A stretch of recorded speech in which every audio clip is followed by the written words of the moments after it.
Man. Knicks family, what's poppin'? It's your boy. I appreciate you guys for being here. I appreciate you guys for staying patient, while I was finishing up on the front stoop. You know what I mean? So I appreciate it. Tonight, we are talking about the top free agents that will fit the New York Knicks. You know what I mean? And, we got a nice group of guys here that's going to talk about it. And listen, I don't know if we're going to go with this show. We're going to go like super, super duper in depth down to, their shoe size. But we're going to have a good discussion about some free agents that we think would really, fit the New York Knicks and guys that we think we should go after. You know what I mean? I appreciate you guys. Gregory Castillo, thank you for the super chat. Last night, actually, he said 24-hour chat, let's go. I don't know if you guys managed to do that whole 24-hour chat or not. I didn't. I don't know if you guys did. But let me get over here with these guys. We're going to go ahead and chop it up. Let me see who we got. We got Guillermo, we got Kev, Andy, Isaiah, as usual, is broadcasting from the kitchen, his favorite spot. You know what I'm saying? Broadcasting from the kitchen. Hey, you need to stop because it's cooking with Chef Zay. Don't get it wrong. Don't get it twisted. Come on, man. That's not this show. That's another show entirely. This is not Cooking with Chef Zay. Well, guess what? I'm taking over, y'all. Okay, this is not Cooking with Chef Zay. Never say so, everybody. I wear Hey, when he gets on Top Chef, he gonna forget about us. You know that. You crazy. Listen, man. When I get big, I'm gonna go Hollywood. Yeah. He gonna forget about us. He gonna be like, Sim, who's Sim? Who's Gilmore? He'll be up there with be my agent. Don't you worry. He'll be up there with Action Bronson. Yeah, Hey. I ain't gonna front. Man. Action Bronson be cooking up some food. I watch it every once in a while, and I'm like, yo, I can eat some of that right now. You know what I'm saying? He be cooking up some food, man. I was like, seriously, I just made a traditional New Orleans po' boy with authentic sauce and some fries. Nothing too major. Weren't you a vegetarian? Oh, shut up! No. Don't you just cussed at me for a second. Are you kidding me? Vegetarian, I don't even know what that is. But no, it was really delicious, man. My family liked it. Okay. Once my dad likes something, man, it's hard. That's the most proudest moment when my dad likes something. That man's from South Carolina, grew up on a farm. He don't eat nothing but Southern food.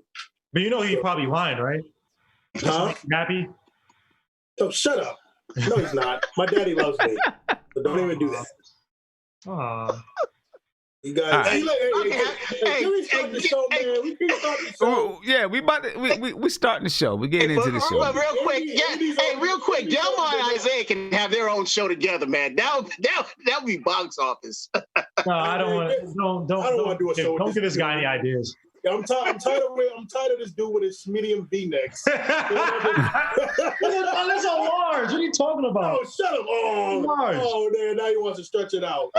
Okay. Let me tell this dude comes to the Knicks game. He got his tight glasses on, his jeans. He comes with his homeboy Julio. He's styling. It was a white coworker. What are you talking? That was once. Yeah. Sim, get to the show, man. Get to the show. Yeah, Sim. I'm sorry. Open the can of worms, man. White coworker. Oh man! All right, man. Let's get. Let's get to it, man. Let's get to it. Everybody, Mark weighs like $150 to everybody. That's why everybody know $125 soaking wet. How do we get to? I don't know. He likes this though, because he's not getting to the show. I don't know. Let's move on. Let's get to the show, man. I don't know what Isaiah is talking about. I know it's like 9 o'clock in Poland, man. Andy, I don't know what Isaiah is talking about, man. I know. What's up? Andy, what time is it where you are, Andy? It's 25 minutes past 5 a.m. Wow. And Isaiah, you are wasting his time. My bad, Andy. I apologize. Nah, bro. I was up at 4. I was on the front stoop, so. All right. All right, man. Let's get to it, man. October. When is free agency? October what? I forgot the dates. I forgot when those dates are. Well, it's real close to when the draft is. So whenever the draft is, I think it's like 3 or 4 days later. I think. Yeah, so I got it right here. Right, the NBA free agency is going to start October the 18th. Okay, again, Game 7 of the NBA Finals is October the 12th, and then the start of NBA free agency is going to be October the 18th. Now, the NBA draft is sandwiched in between. Right, you got the Game 7 of the NBA Finals is October 12th. 3 days later is the NBA draft. 3 days after that is the start of free agency. All right. Now, the Knicks, based on what they do, the Knicks can, well, a lot's going to be based on what the salary cap is going to look like this season, right? I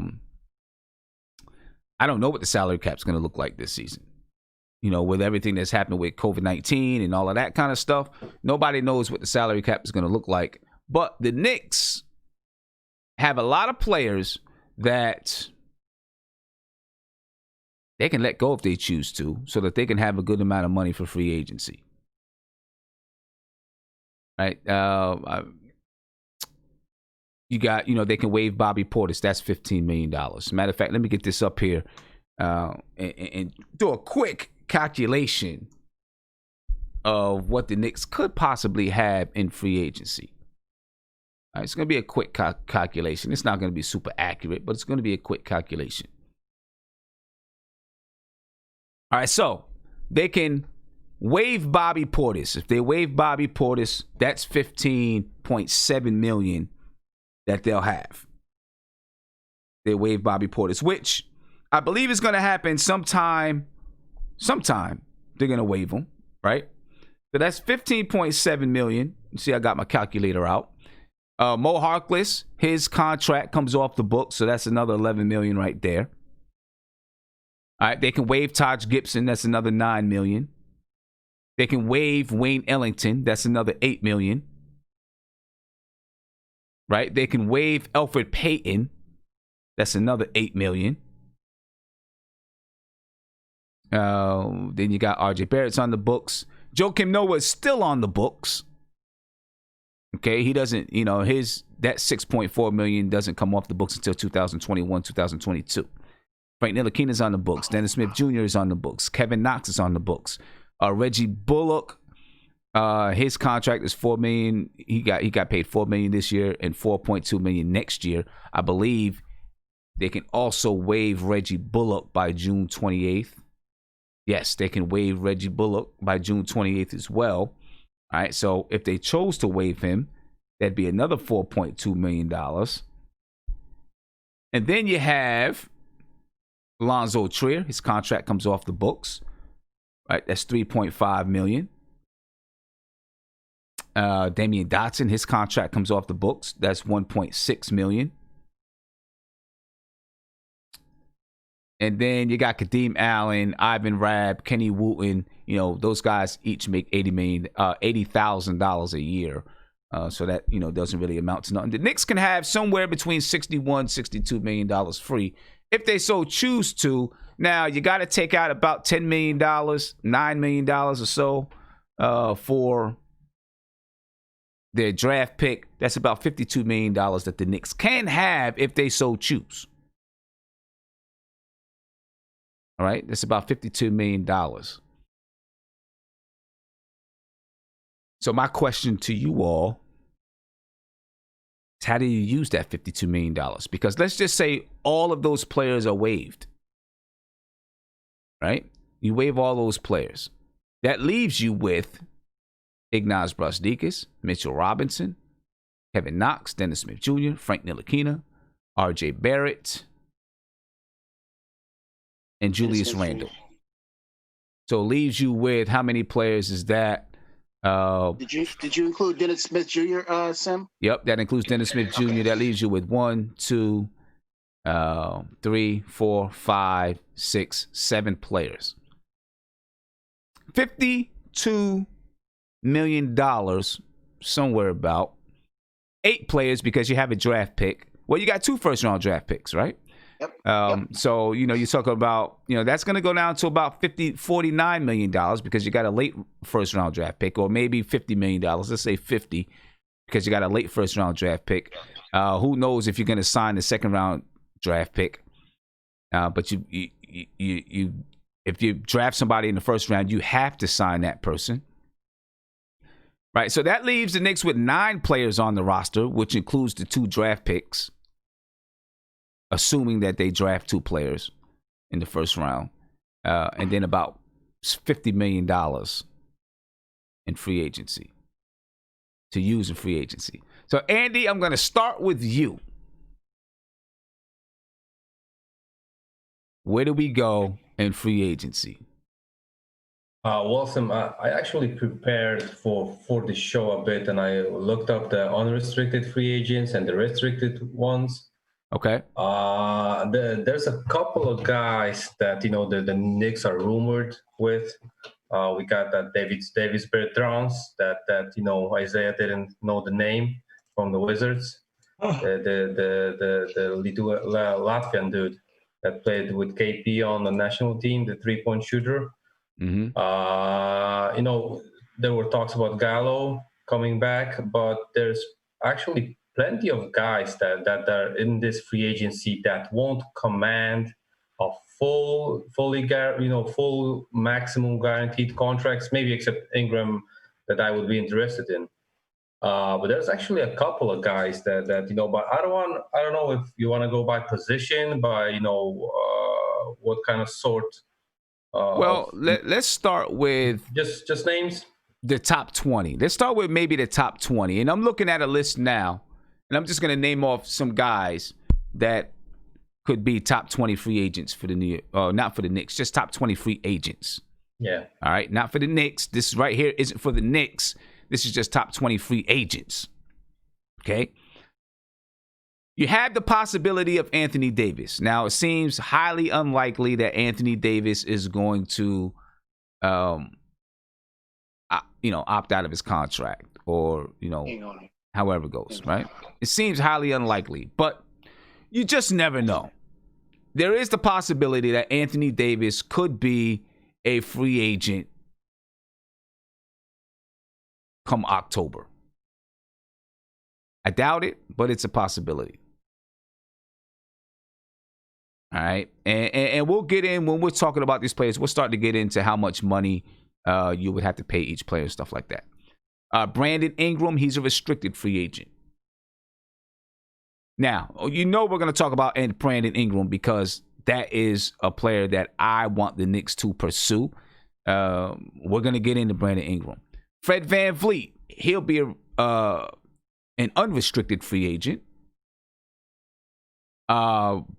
Bogdanovich, he'll be a restricted free agent. Andre Drummond, he has a player option. He's probably going to opt in. I think his player option is $25 million, and he's in Cleveland now. You would think that he's probably going to opt into that, to his option, opt into that contract. You got Montrezl Harrell. He'll be a free agent. Gordon Hayward has a player option. His player option is $32 million. I can guarantee you that Gordon Hayward is going to opt in to that contract. Right? I mean, he'd be crazy. He would be crazy not to. Yep. Crazy not to. Danilo Gallinari, he's going to be a free agent. Evan Fournier, he's got a player option of $17 million. I think he probably opts into it. I don't think he's getting especially with the way the salary cap could be. I don't know if he's going to get $17 million elsewhere. Davis Bertans. I want to make sure people say that right because that's one word. That's one name. I usually don't get these names right. So I got this one right. It's easy enough for me to say Davis Bertans. Bertans. Davis. Davis is not Davis. It's not Davis. It's Davis Bertans. Davis Bertans. And I feel good about saying that correct too. I feel good about saying that right too. Straighten out my sweater, saying that one right. You got Aaron Baines. DeMar DeRozan has a player option, a $28 million player option. He's not opting out. He's not opting out. And I don't care if he does or if he doesn't. Stay in San Antonio. Go wherever you want to play. Stay away from Madison Square Garden. I don't want DeMar DeRozan on my team. Second that. Okay. I that. And because I see people in the chat all the time. All the time I see people in the chat talk about DeMar DeRozan. DeMar DeRozan, DeMar DeRozan. Who be saying this? Say I don't know who says it, but I see it in the chat. I've seen it. I don't know who says it, but I see it in the chat all the time. DeMar DeRozan. Let's get DeMar DeRozan. Like, why? That must be his. That got to be his family. It got to be his family on the channel. Maybe. I don't know. Like, why? Joe Harris. He's a free agent. Let's get Unrestricted free agent. Jeremiah Grant. He has a player option of $9 million. So I would say it's up in the air with Jeremiah Grant on whether or not he accepts that player option. He might be able to get the same amount of money on the market, or more, right? Might be able to get more money than that on the market. Christian Wood, he's a free agent. So there's a lot of people that are big on Christian Wood for the New York Knicks. Tim Hardaway Jr. has a player option. He has a $17 million player option. Let's get him so we can trade him against him. He ain't leaving Dallas. At least I think he's going to opt in. He's going to pick up his contract. I think he'll pick it up. And then they'll make a decision. And I have a video, and I'm kind of changing course here. I have a video. Me and Sabby were having a discussion about, that whole thing with Damian Lillard, right? And we did a little bit of detective work. And we kind of figured out, I'm not going to say we figured it out, but we kind of boiled down to say, and Tim Hardaway just made me think of this because we talked about Tim Hardaway a little bit. I'm going to post it. I'm going to post it tomorrow. Got to get it off of Sportscaster. You know how Damian Lillard yesterday said that a few years ago he thought he was going to be traded to the Knicks, right? Now, in my mind, a player in the NBA, he said, there were a lot of rumors, right? Listen, in the NBA, a player, if they hear a rumor, they talk to their agent. They talk to the general manager, whoever it is, right? So if he believed he was going to be traded to the Knicks, I think there was some smoke there. Me and Savvy were talking on Sportscaster, and I think this is just me. This is just me, playing Sherlock Holmes. But I feel like Phil Jackson was in negotiations with Damian Lillard, did not want to give up a draft pick or two or whatever, because remember, Phil Jackson said he was done trading draft picks. And so because he did not want to give up a draft pick, that trade was nixed, and he traded for Derrick Rose. That's my theory. Oh, this happened in the summer of 2016. We got Derrick Rose, right? 2016. We got Derrick Rose. I think the summer of 2000. Yeah, summer was it 17, 18? 17, 18. No, it was 16. Yeah, it was 16. That was KP's second. That was KP's second year. Yes. Hey Sim, can you? I don't know if you can remember. Is that the year that Dame hit that rip shitty shot against the Rockets? I don't remember. Well, remember, Stephen A. Smith was coming out and putting out the Knicks should be the team. If Damian was going to get traded, he should come to the New York Knicks. And a lot of times, because he gets his whatever from certain players that actually want to talk to his idiotic ass. He does sometimes gives these little hints that teams are talking. So that definitely, Dame Lillard was definitely a hot name. That it seemed something was happening, but I guess we didn't give up the draft pick for him. Yeah. I mean, I don't know. I'm just thinking back and saying, maybe, that's a few years ago, right? 2016, 4 years ago. Maybe that's what it was. And Phil Jackson decided, I'm not giving up these draft picks. I'm not going to trade the draft picks for Damian Lillard because I can get Derrick Rose. I don't know, but anyway. Let me ask this: Would you have done it, Sim? I don't know if I would have done it. I don't want to go too far off of talk about free agents. Yeah, I get it. Yeah. I'm gonna drop the video so you guys can check out the video. because we had a good conversation about it. And Savvy. The reason why I thought about it when talking about Tim Hardaway Jr. is because Savvy asked what would a lineup of Damian Lillard, Carmelo Anthony, Tim Hardaway Jr., Kristaps Porzingis would have looked like. You know what I mean? That would have happened. That would have been nice. If we would have got Damian Lillard, not to go off topic, but that would have even been our lineup because we probably would have gave up. Well, we don't. I mean, we don't. I don't know, but I'm not going to go too deep into it. Not going to go too deep into it. It was just, it kind of clued me off, right? Yeah. So Tim Hardaway Jr. has a player option. Derek Favors. Not really interested in Derek Favors at all. Harry Giles III. Harry Giles III. He's the center for the Sacramento Kings. He's just 22 years old. He's going to be an unrestricted free agent. And there's a lot of people that are like, why is this guy an unrestricted free agent? And I've seen a lot of people in the chat say that the Knicks should go after him. But I don't see why the Knicks should go after him. He's the same thing as Mitchell Robinson right now, in my opinion. That's just my opinion. Same thing as Mitchell Robinson, I think. And you're not gonna bring him in to bring him off the bench, and you hope that Mitchell Robinson is eventually going to be your starter. I wouldn't see where that makes any sense. You got Furkan Korkmaz. That's a free agent, and then you got Chris Boucher, however you say it. I don't even know who that guy is. Do you? Isn't that Canadian center from Toronto or somewhere? He plays for the Raptors, yeah. The Raptors, yeah. Yeah, he plays for the Raptors. He worked us at the Garden when he was versus the Knicks. 27. He's 27 years old. Yeah. 27 years old. So those are some of the top free agents that are available. Sim, you skipped one, which I actually think is a key guy. Paul Millsap. Paul Millsap he's a free agent? He's unrestricted. No. He's on. I found on SportsTag that he's unrestricted, and he's 35. He earned $30 million last season. I mean, this season, right? He's not going to get that kind of money, and because of his age, I think he's maybe not going to get the vet's minimum. But for around $5 million, I think he would be a perfect vet. You got the Woody connection here with Atlanta, so I think he might be a good vet for the Knicks players around. Huh.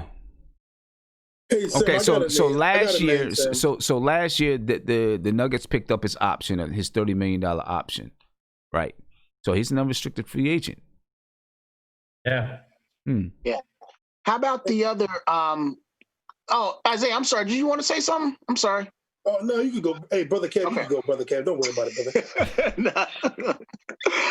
What about the forward center from Chicago, Markkanen? Markkanen. Yeah. Markkanen. Is he a free agent or? No, he's still on the contract. Oh, he's still on the contract. Okay. Well, here's some other interesting free agents because I have a list as well too. You got guys like you guys mentioned Bertans, Joe Harris is one. Jeremy Grant is an interesting name. If you don't get anybody the 3 position, or if you want to keep RJ the 2 or whatever. One guy I thought was really interesting, and I mentioned him in the chat yesterday, was and people might kill me, but hear me out. If he doesn't want to go to contender, if he doesn't mind coming here for a year, I thought would have been Marc Gasol. Yeah, I got him on my list as well. Yeah. So this is a guy who's crazy though. This is a guy who can now space the floor. Now he could pass. He can still play post up, right? Obviously, his production wasn't that great, but he was playing within the system with Toronto Raptors. And if we need somebody to help parlay, help teach certain skills to Mitchell Robinson, and also give Mitch Robinson the confidence to shoot from outside, I think Marc Gasol might be perfect. And there's a guy who can facilitate too. I'm not talking about facilitating dribble up, but he's a guy who can play very poor man's Jokic in the sense that he can be an anchor from the foul line and facilitate from there, where we have another anchor point versus the point guard. Right. Well, you know what? But you know what though, Gemma? He was doing it before Joker's the passing and stuff. No. I'm just saying that Jokic is at a higher level versus. Oh yeah. He's at a. He got skinny too, by the way. He lost like 50 pounds. Did you see that? Yes. Yeah, that was crazy. Yeah. So for me, Sim, this one I think is a big that I think no one talked about. I want Dwight Howard. Nah. Why? You want Dwight? Isaiah, if you Tell me are why. throwing names like Dwight, you got Whiteside out there as well. If you're trying to I like look the for way guys with mind problems. You know, I've always liked Dwight Howard personally. You know, not in that way. Sorry, Dwight, but why? I don't know what's up with y'all guys, man. Everybody feel like everybody. Everybody feels like they gotta say pause. Oh my God! In the chat the other day. Hold up, man. Look, in the chat the other day. Okay. hey, Guillermo, I'm saying it. I gotta find it, but I'm saying it. Savvy's not here, so I'm talking behind his back. Here we go. I gotta go back and find it. What did he say the other day? Oh yeah, but I was the one that said that you don't have to say pause for that. That's I know you was the one who said you don't have to say pause, but yeah. I can't find it. It's too far back. On, Dwight Howard. I mean, come on, bro. Dwight Howard. Come on. I kind of set myself up for that joke. But anyway, the reason why I say Dwight Howard, I believe hold my bad. This is what Savvy said. He said, he said, I'll be back in a minute. I gotta go do some work down south. then he said, I'll be back. He said, then I gotta go do some work down south. Then he said, pause. Guillermo was like, you don't have to say pause. We know what you're talking about. Like, no one's even thinking that. I got another guy you guys would like. Guys might like, even though he might not go. A guy that won it before. Oh, damn, can I finish, Guillermo? Huh? Can I finish, Guillermo? God dang. I'm sorry. Well, you cut everyone else off, but go ahead. You don't talk about cutting people off. Go ahead, Isaiah. Get to your point. See, this is what you do. Anyway, can't wait for me and Guillermo. Show everybody. Look forward to it. He's not gonna get to it. So the reason why I picked Dwight Howard, I think he would be an excellent teacher for Mitchell Robinson when it comes to his, defensive prowess. I still think he's a good defender and teach Dwight Howard to when to block and when not to block and when to keep his feet set and everything like that. Because Mitchell Robinson would never be prime Dwight Howard. We all can know that. We all know that. Mm-hmm. But I do believe that Dwight can show him like, hey, back in my heyday, I did this, this, and this, and that worked really well because they're both athletic centers. And they both had the same kind of frame coming in. If you remember Dwight Howard in 2004, very skinny, but he had wide shoulders, so he was going to fill up. And then when you get to like 07, 08, 09, 010, 2010, he's bulked up, he's strong, he's more athletic, more faster than all the centers. So I do think right there, that's where I think Mitchell Robinson would thrive and learn a lot from Dwight. Who better in the NBA to teach Mitchell Robinson besides Marc Gasol is Dwight Howard and DeAndre Jordan, but DeAndre Jordan was never at the level of Dwight Howard. So I do believe that Dwight Howard would be his best teacher besides Marc Gasol. Have y'all brought up Serge Ibaka yet? Yeah. Serge Ibaka. Serge Ibaka is on the Oh. He's 31, but he's unrestricted, so. You got a whole government name here. You got to change that. Go back to King Ant. Oh, sure. Yeah, I didn't recognize. I didn't recognize you at first. I'm like, who's Anthony Green? Oh, come on. You guys might kill me for this. I'm not saying we do it, but this is one interesting dude who I wanted last year. It might ruin our relationship with who we have now, but Myers Leonard, he's an unrestricted free agent. Miles, why would that ruin our relationship? Because he plays center. Talk about Mitch Robinson. Talk about Mitch Robinson, Isaiah. But he can space the floor. This athletic dude who flashed last year, or at least with Portland, from what I saw, flashed, right? He didn't really come into his full potential. He can space the floor. I'm just putting it because remember, we're gonna have to pay Mitchell Robinson a lot of money, right? And if he doesn't develop, right, I'm just putting it out there. I always like Myers Leonard. I don't know if they could play together. It'd be weird. One spaces the floor a little bit more, but just put it out there because some team, if you're thinking ahead and you don't want to pay Mitchell Robinson, you don't want to be stuck not having an option. So I'll just put it out there. I might. So Gamble, wait. So can I just not Gamble? Hold on. I'm sorry, Kev. Not to go off the off too much of the rails. But realistically, how much do we think we're going to have to pay Mitchell Robinson? Because I think we're ODing how much million. I think we're ODing how much we got to pay him. Above $65 million. You also have to remember, Aiden is Rich Paul, man. Yeah, his agent's Rich Paul, bro. So he might be trying to get this dude to come and play with LeBron at any means possible. So we probably have to throw the bag at him, and he might not. Again, because when we made the thing on Mitch Robinson, no, he's going to develop. Not hating. It's like, dog, we didn't say that. So you have to also take into account you're paying that guy that much money, but it might be a situation where you're getting rid of him like Capella. Now, yes, Houston is crazy in how they want to play with everybody below 6'6", but again, they saw that lack of value in Capella, and Capella, in terms of his value, pick and roll, defense, be able to finish at the basket. You know what I mean? That's Mitchell Robinson's game in a nutshell. Not saying they play the same way, but or the same style. So I'm just saying Myers Leonard, a guy who shot I'm not saying this is the end all be all in terms of his value, but this is a guy who shot 43% from three, 45% from three the year prior. A guy who could space out. His rebounding kind of is not that great, but 5.1. I think it all comes back to his drive. Does anybody in here believe that his drive is up there? Myers Leonard? No.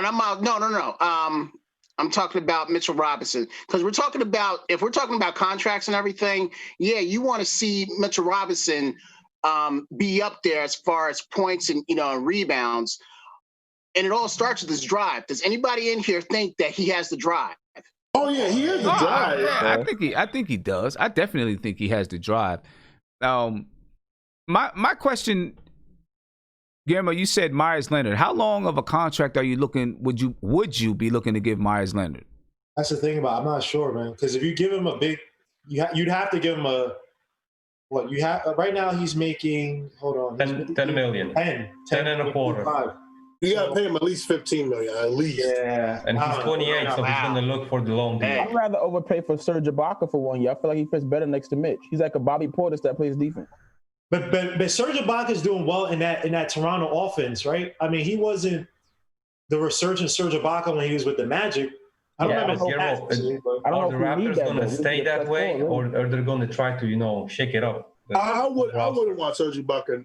But you need Serge Ibaka to play in that role, right? Where he can come down, hit the mid range, because you pay him that much money. Are you paying him to try to be what OKC thought he was going to be, this big power forward who could do everything, or are you paying him to play in a proper role and be more effective like Toronto? Yeah, I'm just looking for a lot of money to be that rebound. Yeah. So Gamo, this is why I asked you that question. How long you'd be looking to pay him, because Mitchell Robinson currently is under contract with the Knicks until 2020, 2022, where there's a team option. There's a team option the summer of 2021, right? So the Knicks. So his contract is $1.6 million 2020, 2021. That's next season. Then at the end of next season, there's a team option for 1.8. Right? So I don't know if the Knicks could, I'm assuming that the Knicks could negotiate an extension. He played 2020, he'll play 2021, 2022 at 1.8 million, and then the extension would pick up in 2022, 2023, something like that. But you still got Mitch on the books for at least 2 more years. And so how long would you be looking if you're looking at someone that you're thinking might replace him in the event that he doesn't develop and you got to pay him, or Exactly. Then you're looking at someone, I don't know, are you looking at someone for just a couple of years? Are you looking at someone that you say, you know what, we'll pay this guy for 4 years, 5 years? That's a tough one. Yeah, I put it out there. I didn't say that. I only put the guy I really want, if it's for 1 or 2 years just to help Mitch, would have been Gasol. I think Gasol might be I agree with that. Really good for the Knicks, especially if you can get. But you might have to overpay him, though, Guillermo. Yeah, I'd rather just keep Bobby Portis as the backup 5 before I overpay. And not at $15 million a year. But Marcus Gasol is more than Portis, though. That's the thing about it. Again, Marcus Gasol is going to be here for what, 1 or 2 years? And it's not like we're paying him the max, right? You might be paying a little bit more money, but again, a lot of players don't want to come to the Knicks, period. So you're gonna have to overpay somebody. And you're talking about helping Mitch Robinson develop his shooting, also helping out our offense, because when Mitch Robinson gets the ball, unless he's doing that little handoff play, and unless he's right in the basket, our offense is stagnant. Like it's predictable. So you got a guy like Pau Gasol who can facilitate from up top, set proper picks. We haven't set a proper pick since I don't know when, in terms of some of our fives. I think Tyson Chandler, to be honest. Tyson Chandler. Case closed. I'm saying, case closed. We talked about CP3 coming here and doing what he could do for the offense. Again, you're getting a guy who's played with the Grizzlies, he's played in playoffs, played in championships. He has that pedigree, and he can teach a lot about players, proper spacing, and he can facilitate the offense from the foul line and have us moving around a lot more. And honestly, we have somebody stashed away who could probably set those picks and probably do a lot more in Kenny Wooten. Got a 5 though. Well, Sim said he saw Kenny Wooten. He said he was pretty raw. I mean, yeah, Kenny but Wooten. I think he could be. Kenny Wooten is he's still got a lot to learn. You know, as far as playing in the NBA, he's not going to be a screen setter in the NBA. He's going to be a slasher that gets to the basket. You know, he'll be, you know, he's 6'8", or 6'9", something like that, and he can block shots. But you know, some people look at him to be they look at him and say, "Oh, he's your backup center." He's not. He's not. He's not your backup center. So do you think he's all talk, man? Do you think he's all talk? No. He's not all talk. People look at him and say, well, you know, he's your backup center because he can block shots.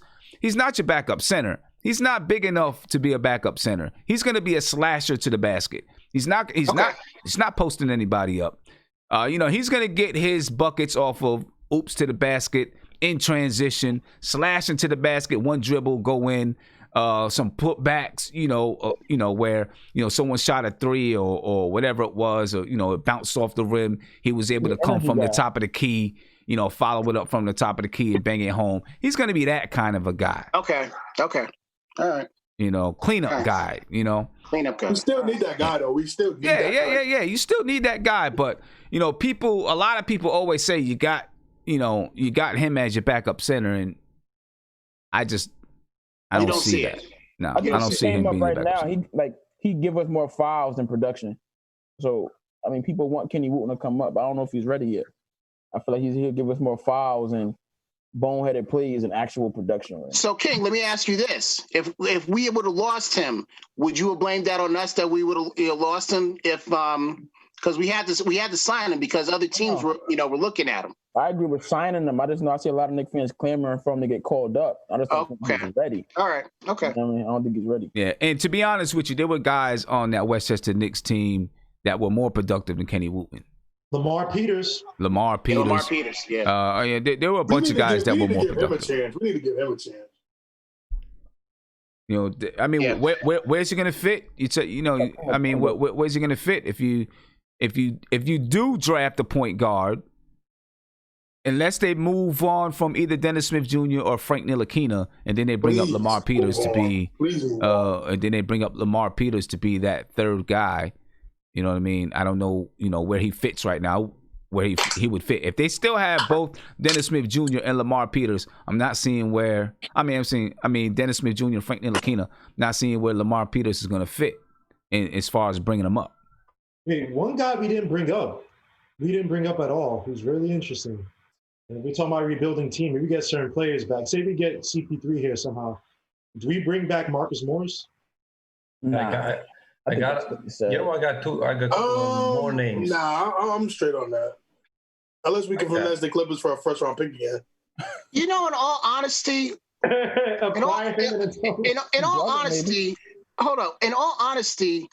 we want complementary players that will entice our core. And who's our core? We always said RJ Barrett, and we always say Mitchell Robinson. And we're saying the draft pick that's coming in. And to me, I'm putting Frank in there as well. And then I'll put Kevin Knox as well. I don't know if Alonzo Trier is going to, be a part of it. I would like for him to be. But again, we need players that are going to complement our core players. Right, I agree. But we also need players who can teach some of these players, right? So True. Yeah. I'm not saying Marcus Morris, you bring him back at 20. I'm not saying that, but remember when Marcus Morris, he was giving, putting confidence in certain players. He was a steady ship in the offense. And not to say that he would have the same high usage rate with the Knicks with this new team. But again, we had a lot of veterans that we've acquired over the years who've done nothing in terms of teaching, in terms of getting his players better.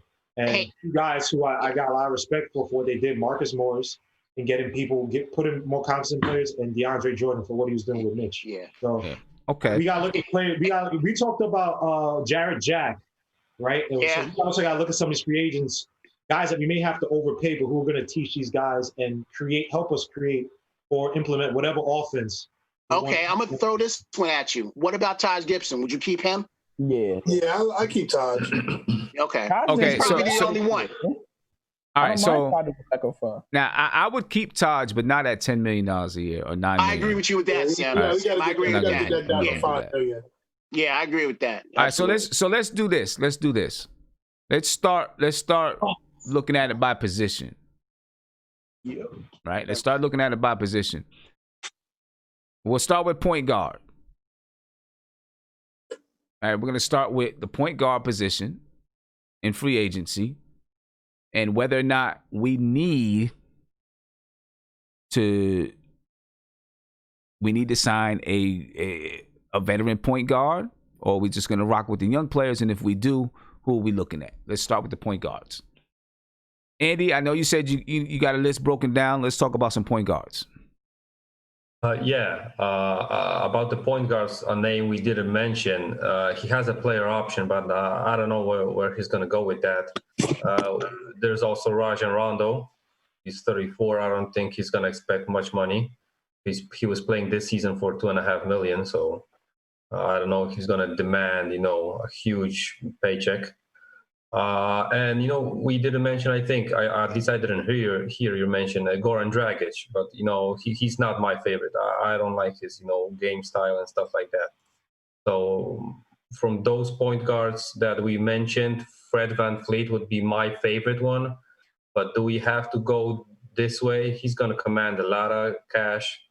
So I'm not so sure I'm ready to dump the point guards we got, because if you're signing a guy like Fred VanVleet, you got to start him, and that's basically gonna get your point guards at the current roster on the bench.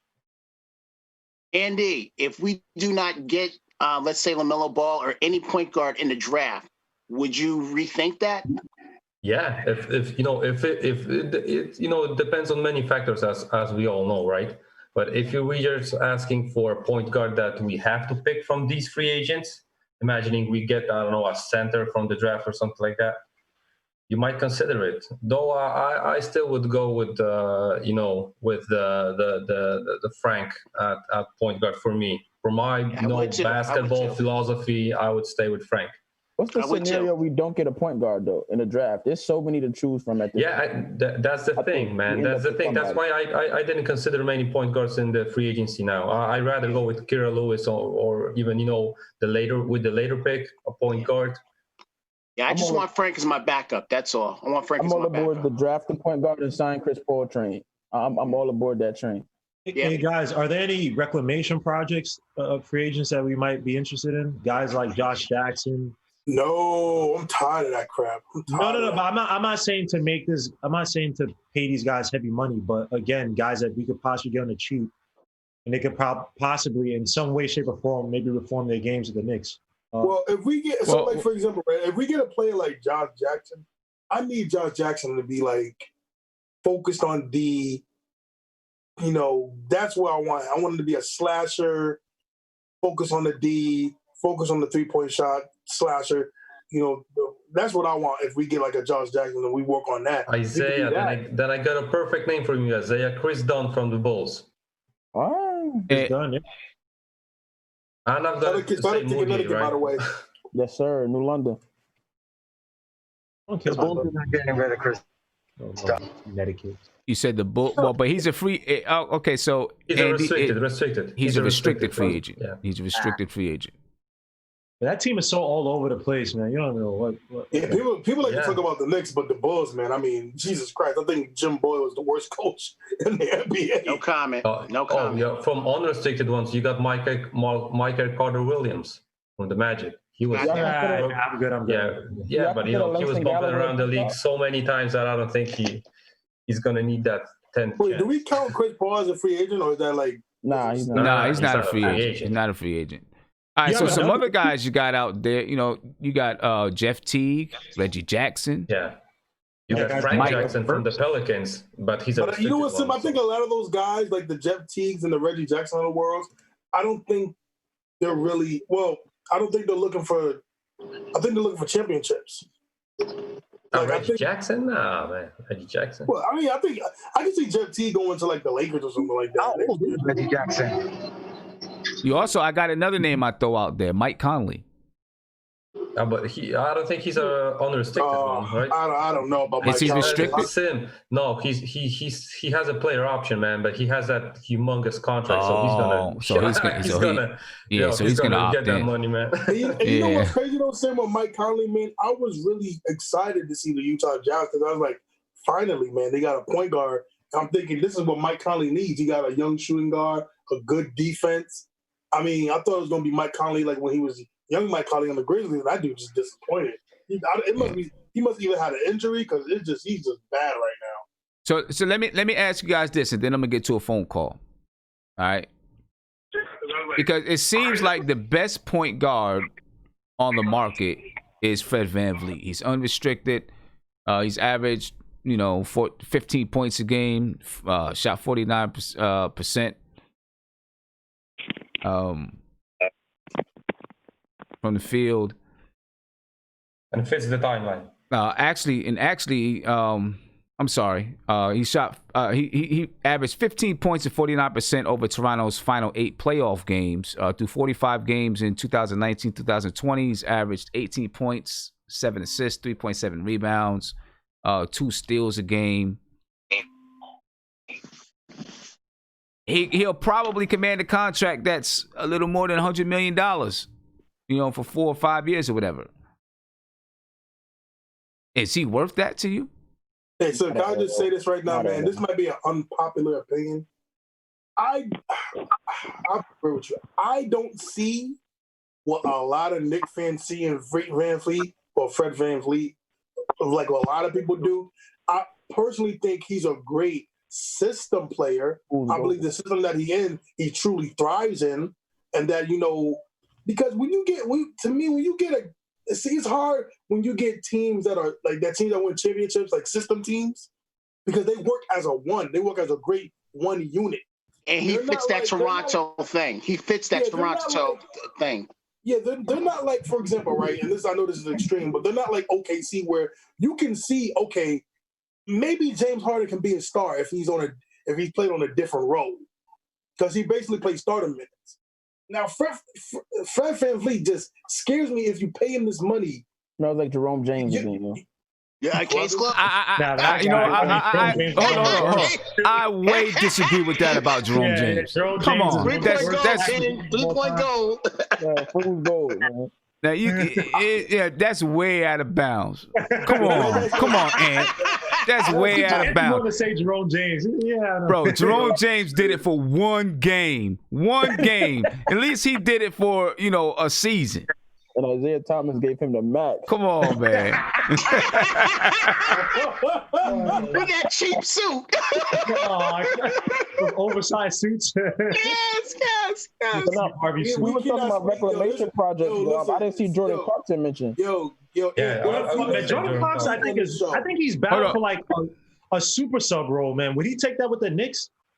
Jordan Clarkson is a good option. Yeah, he is. He's a super sub, because I remember that one year with the Lakers, he was like one of the best players off the bench. But is Jordan Clarkson?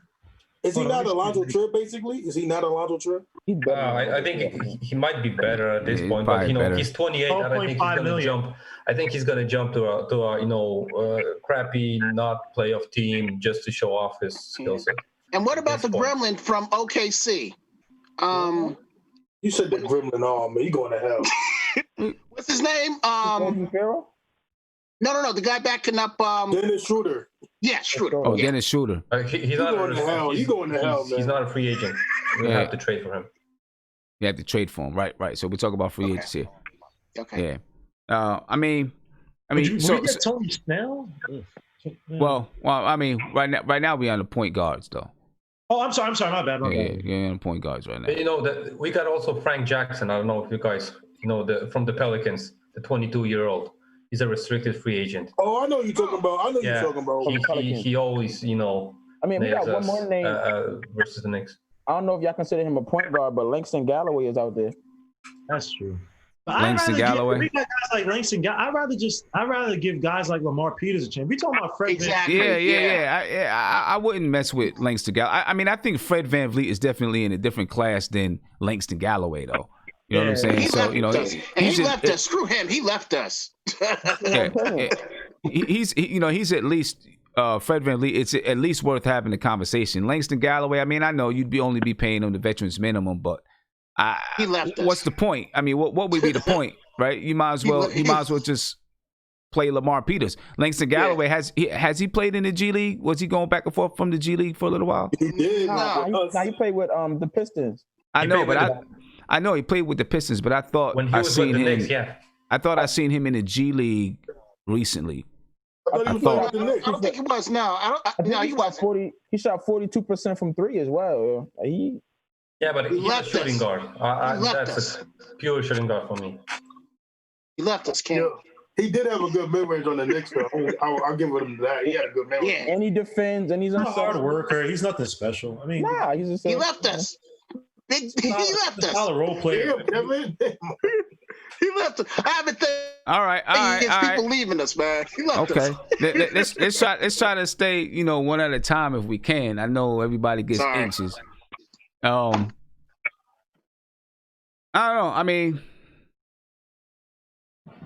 I guess if you draft a point guard, which it's likely the Knicks are going to draft a point guard, right? Because they're looking for their future point guard. If you draft a point guard, there's no sense in really trying to sign one. But in the event that they do not draft a point guard,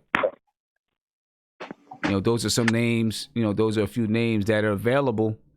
The biggest one is Fred VanVleet.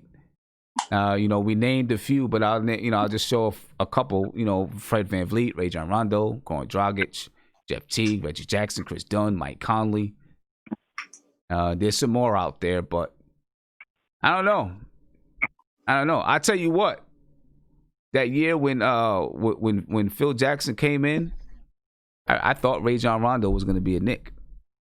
And I thought it would have been smart for him to be a Knick. I'm just so tired. What do I know?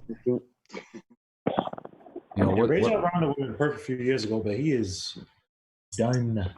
Yeah, right. It would have been perfect a few years ago. Would have been real perfect. I think he got like 2 more years left and he's gonna retire. Yeah, he got his championship, so there you go. So other point guards that are open, if you want to, shout out Tremont Waters for the time. Yes, sir. You mentioned if you guys want to, if it ever gets rejected, which it won't, De'Aaron Fox, but that's not going to get rejected. Yeah, that's really it for the. Oh God, man! Listen, Vlade Divac, he'll do some crazy stuff, man. No, that'll be the. They're not going to give up after. Not that great, man. What's that shooting guard's name? Hill. Buddy Hill. Buddy Hill's not in the doghouse for whatever reason. Yeah. So they're not going to get rid of De'Aaron Fox. Right. Buddy Hill can come out of there. So let's talk about some shooting guards. Or do we even need a shooting guard, a backup shooting guard, or if you guys want to put RJ Barrett at 3, like you said yesterday, that's what we said. Yeah, guys like Joe Harris. Joe Harris would be perfect, I think. If you talk about. Yeah, so let's talk about some shooting guards. The best shooting guards that would be available. If you're talking about moving RJ Barrett to the 3, then who are your best shooting guards available? You guys got what's his name? Joe Harris, Denzel Valentine. I think Joe Harris got to be number 1 though. Yeah, I think so. You guys got Alec Burks. Yeah, Alec Burks. Malik Beasley. When we looking at him, or I like Malik Beasley. Is it the same one? No, wait, hold on. Is it the same one that came from the Nuggets? Yeah, that's Malik. Yeah, Malik. He on the Timberwolves now. Okay, cool. Yeah, that's the same one. They have Rodney Hood listed as a shooting guard. But he's coming off an ACL though. The ACL, yeah. Oh, okay. We could bring back Mario Hazonia. No. Isaiah, ACL or his Achilles? I thought it was his Achilles. Oh, it might have been his Achilles. It might have been Achilles. Okay. Hey, let me tell you something about Mario Hazonia. He's gonna give me that. He's gonna give me that good play though. Yeah. He's gonna give you what? He's gonna give me that memorable play. Oh, yeah, one memorable play when he dunks on, LeBron or somebody. He dunked over Giannis. He stepped over Giannis and then he blocked LeBron for the game winner. That was a good year. So if we bring in a two guard, do they have to fit like they basically have to be a shooter who can hit at least 40% from three? Yeah, gotta be a shooter. Gotta be a shooter. He gotta be a slasher at least. I mean, you also have guys like Avery Bradley who had a resurgent year in terms of defensively. Yeah, you gotta. If we're talking about the shooting guard that we need on this team, and I'm guessing we're gonna let go of Ellington, right? I would love for a guy like Marco Bellinelli, 34 years old, a vet, saw the NBA through 10 teams now. He was playing for Pops, one of the best coaches. I don't know. He can knock down the shot, man. I don't know if he defends. Would you? All right, if you're talking about 3-point specialists, right? You also got guys like Tony Snell. Yeah, I'm about to say that. Yeah, Tony Snell. You also got and this. How much did Tony Snell shoot from three? I could tell you. Probably above 40. But and you also have other guys like Bogdan Bogdanovic, but he's a really good agent. Yep. Like, that's a weird situation. The Kings. Would you throw money at a guy who, if you gave Bogdan, whatever the hell his name is, BB, if you gave him more minutes, I mean, he averaged 14.5 points this season. Is that a guy you think you could build around him? I'll tell you what. I go with Bogdanovic over Harris. That's for sure. Oh, really? Yeah. I didn't know he was a restricted free agent. Bogdan Bogdanovic shot 36.1% this year, 37 for his career. Joe Harris, I think he's near 40. Yeah, I think so too. I tell you this much: if we get Atkinson as a coach, I think Harris will come with him. Yeah, Harris shot 41% from three, 47% from the field. I agree with you, Kevin. If we do get Kenny Atkinson, I do believe we'll probably most likely get Joe Harris. Well, Joe Harris kind of threw him under the bus when he said that quote that Atkinson has to learn how to work with players and all this stuff. So it may not be, man. Joe Harris got a good mouth, and he might. I like Tony Snell right there, yo. Tony Snell shot 40% from three. He's long. He defends. He plays hard. He knows his role. Give me Tony Snell. Okay. And he defends well, man. But King Kanji, for what I remember, Tony Snell, he had that game over almost 40 minutes, and he had all zeros everywhere, man. Which game is that? Yo, I'm gonna put up that infographic for you guys because that was a. Hey, let me get to a phone call real quick, guys, and then I'm gonna get back to you. Let me get to this phone call. Cross. Swear to God. Hey, caller, you live, man. What's popping? Hey, what's up, Sim? Hey, what's going on, man?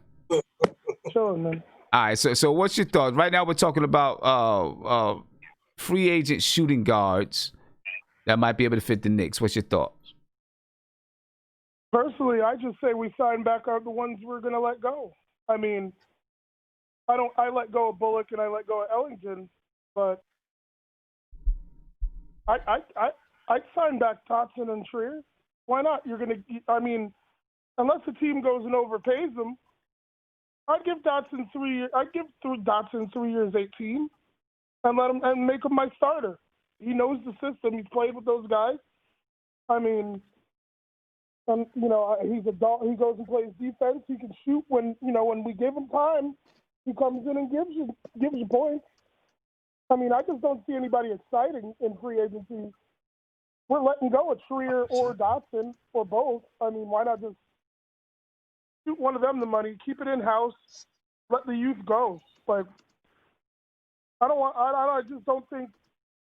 I mean, Joe Harris had a good year last year, but he didn't do that much this year. I mean, I don't know. I just like Dotson. But and I see King E161 says top 3 shooting guards would be Evan Fournier, Bogdan Bogdanovic, Joe Harris. We see Tony Snell, like you guys just mentioned, Tony Snell. my thing about those guys, Damian Dotson fits the bill. My thing about having Alonzo Trier, and we're talking about right now someone who could potentially be a starter, right? Alonzo Trier next to R.J. Barrett. I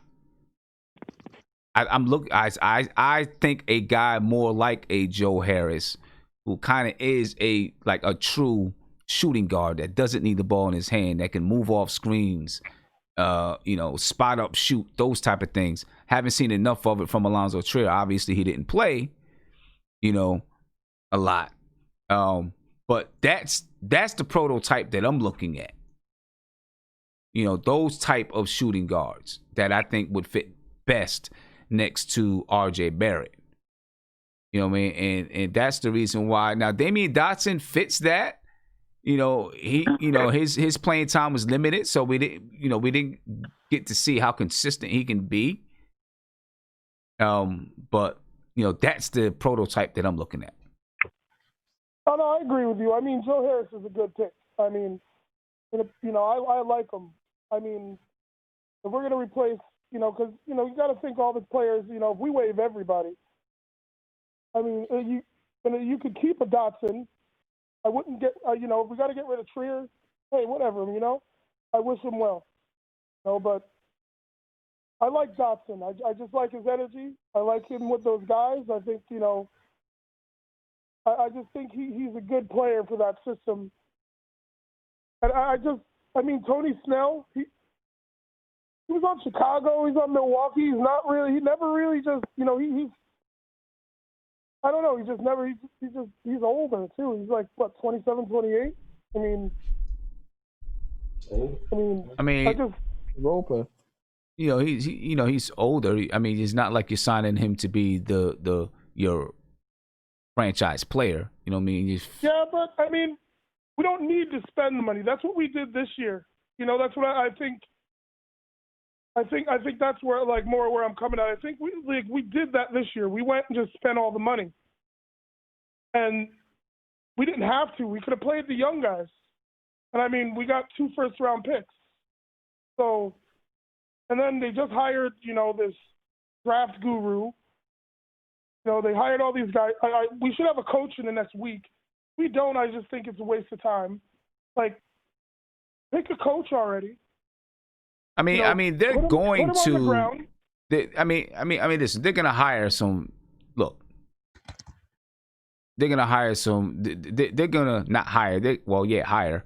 They're gonna sign some free agents, right? No matter what anyone says, they're gonna sign some free agents.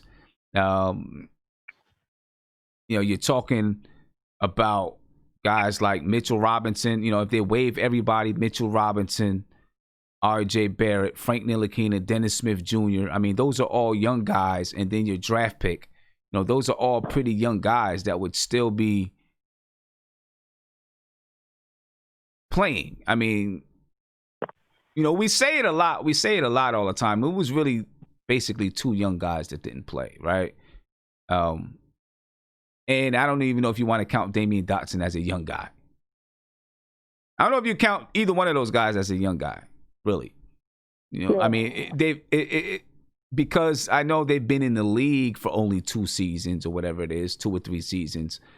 But it's not like, those guys are 21. Damian Dotson is, this will be his 3rd year in the league, and he's going to be 25, 26 years old or something like that. Not that that's old, but, so I don't want to act like, those 2 guys where, it was unfair that they didn't get the playing time that many thought that they deserved and stuff like that. But I'll say this, if they was doing what if they were doing, I don't know. I hear what you're saying. If they were balling out, it's a whole different conversation, But they weren't balling out. So there were times when Dotson really came off, and of course, Alonzo Trier, he'd come in and drop 11 points in 8 minutes or something like that, and everyone would be like, "Yo, you should be playing," including myself. But then sometimes those 11 points in 8 minutes, you know, the Knicks were down 30 and they were, you know, he was playing against, you know, some whoever players, you know. But I have a feeling, and then this is me personally, depending on the coach we have, I think if we get Tibbs, I think Tibbs turns Trier into a star. Because of his attitude. He's got the attitude like Jimmy Butler had. I don't know if he's got the all-around skill Jimmy Butler has, but he's still got that attitude. Like Jimmy Butler, even when he was like getting no playing time, he still had swagger. Then they gave him more time and he earned it. And then when they gave him a lot of minutes, he went, you know, make the game an all-star. Yeah, I don't know. I mean, with Atkinson, I don't think so. But I think with Thibodeau, because he does play defense, I don't know. I like those guys, and I just don't want to sign, somebody else.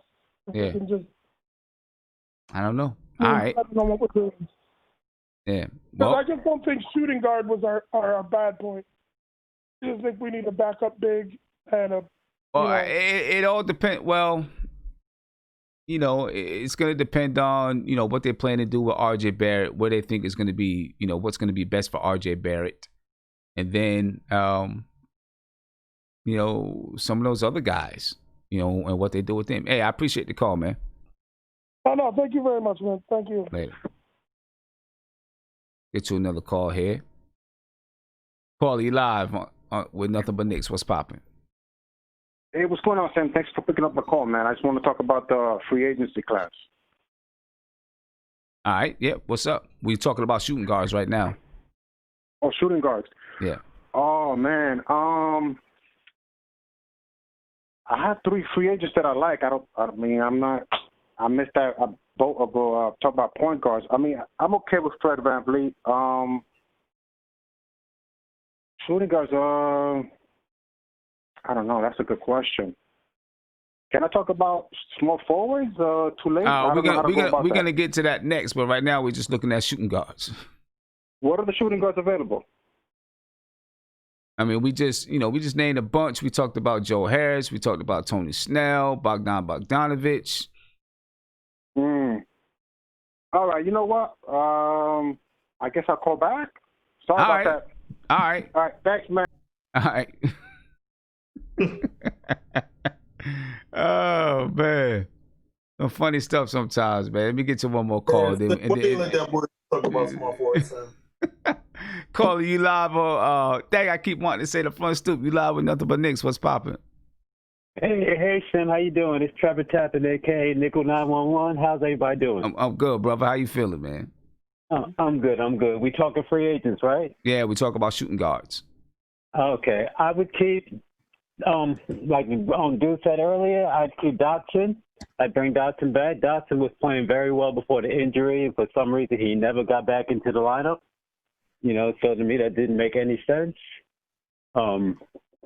I would definitely keep, not Ellington. What's the other one we signed? He was injured and we got him cheaper. Reggie Bullock. Yeah, I would keep Reggie Bullock. They're your shooting guards right there. I mean, I hear you. I feel you. We just don't know. I think that the Knicks are going to keep Reggie Bullock. I'm not sure what's going to happen with Damian Dotson. You know what I mean? I don't think Alonzo Trier is going to remain here. No, I don't. I agree. I think he might be headed towards Brooklyn, but I don't know. You know, we had a glut of guards. Hopefully, whatever they do this year, however they break down the roster, whatever they do, right? We're gonna have 5 or 6 guys that are definitely gonna come back, right? Either because they're young or because of their contract or whatever it is. They're definitely gonna come back. And then there's going to be 10 to 11 new guys on the team. Hopefully this time they don't, you know, we're not bungled up and bunched up with, you know, a million different shooting guards. You know what I'm saying? Stuff like that. You know, and then the coach can't figure out who to play because you got so many guys. Yeah, I agree with all that. I agree. One thing about Alonzo Trier, I never understood Why not just our second unit scoring was so putrid? Why not? Why didn't they ever just put him out in the second lineup and just let him do his thing? Listen, we asked that question all season long. Nobody really has the answers as to what was happening with Alonzo Trier this season. You know, I have no answers for you there. Nobody has answers for you in that aspect, man, about what happened with Trier. I just think that he's not going to be with the New York Knicks. Yeah, that's it. I just don't think he's going to be with the Knicks. All right. Well, I'm not going to take up much time. My point was already made. So you guys have a good one. Stay Appreciate safe, you, bro. And I'll keep supporting the channel. Thank you, man. Appreciate it. All right. Peace out, guys. Peace. Let me give a couple of shout outs, man, to some people here who dropped me with some super chats. I want to make sure I get them in. Bravo M1982 said, Isaiah, wake your ass up and cook some pancakes. Big shout out to Freezy, Big Freezy. He said, shout out to the chat. Lonell, Florida. You know, Lonell, Florida. Thank you for the super chat. Justin Hernandez, he said, Fred VanVleet, please. And if we get Melo, great duo. He's talking about LaMelo Ball. Great duo. Then he also says, sign Van Fleet and draft LaMelo. So he's saying the same thing again. Then, of course, Mighty Knicks. He said, people only come to the Knicks just to retire. I think I've heard that from Mighty Knicks like 172 times since we've been on this chat. Then he said, sign Bogdanovich, Laurie, Beasley, or bust. Then he said, most of y'all wanted Randall, now you want Fred VanVleet. So I don't think anyone's saying that they want Fred VanVleet. Actually, I think most people said no to Fred VanVleet. I think most people said they're not sure what to think of Fred VanVleet. So I don't know where you're getting that. People said that they want Fred VanVleet. I didn't see anybody say that they want Fred VanVleet. Maybe a couple people did. I mean, I guess Justin Hernandez just said he wants Fred VanVleet, right? But here in the chat, nobody really said it. Not in the video chat. Anyway, let's talk about that small forward spot, right? Because with the small forward spot, if you're going to move RJ Barrett there, then is it really, are you really looking for a small forward? Or do you just say, hey, these guys can play multiple positions, so it doesn't really matter. If you're talking about, and I'm specifically talking about Brandon Ingram, right? So let's talk about this small forward spot. Well, Sim, so, first of all, I've been up, so the disrespect is real in this chat.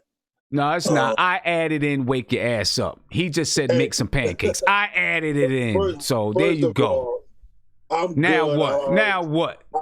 Hey, listen, I ain't scared of you. I ain't scared of you, man. You look, listen, I want people to know Sim's a little stocky. I ain't gonna lie, he's a little stocky. But he's all right. I can take him. Don't worry. Listen, we are playing part 2 is coming up. Oh boy. No, it's not. It's not coming up. It's not coming up. It's not worth the time. Sim knows I'm coming down there. We and him talk. We're helping out. I'm helping him out with a few things. Listen, I'm coming down there. Part 2 is coming. Don't you worry. This time, Zay. You know what? Check it out. It is gonna come. He's coming down.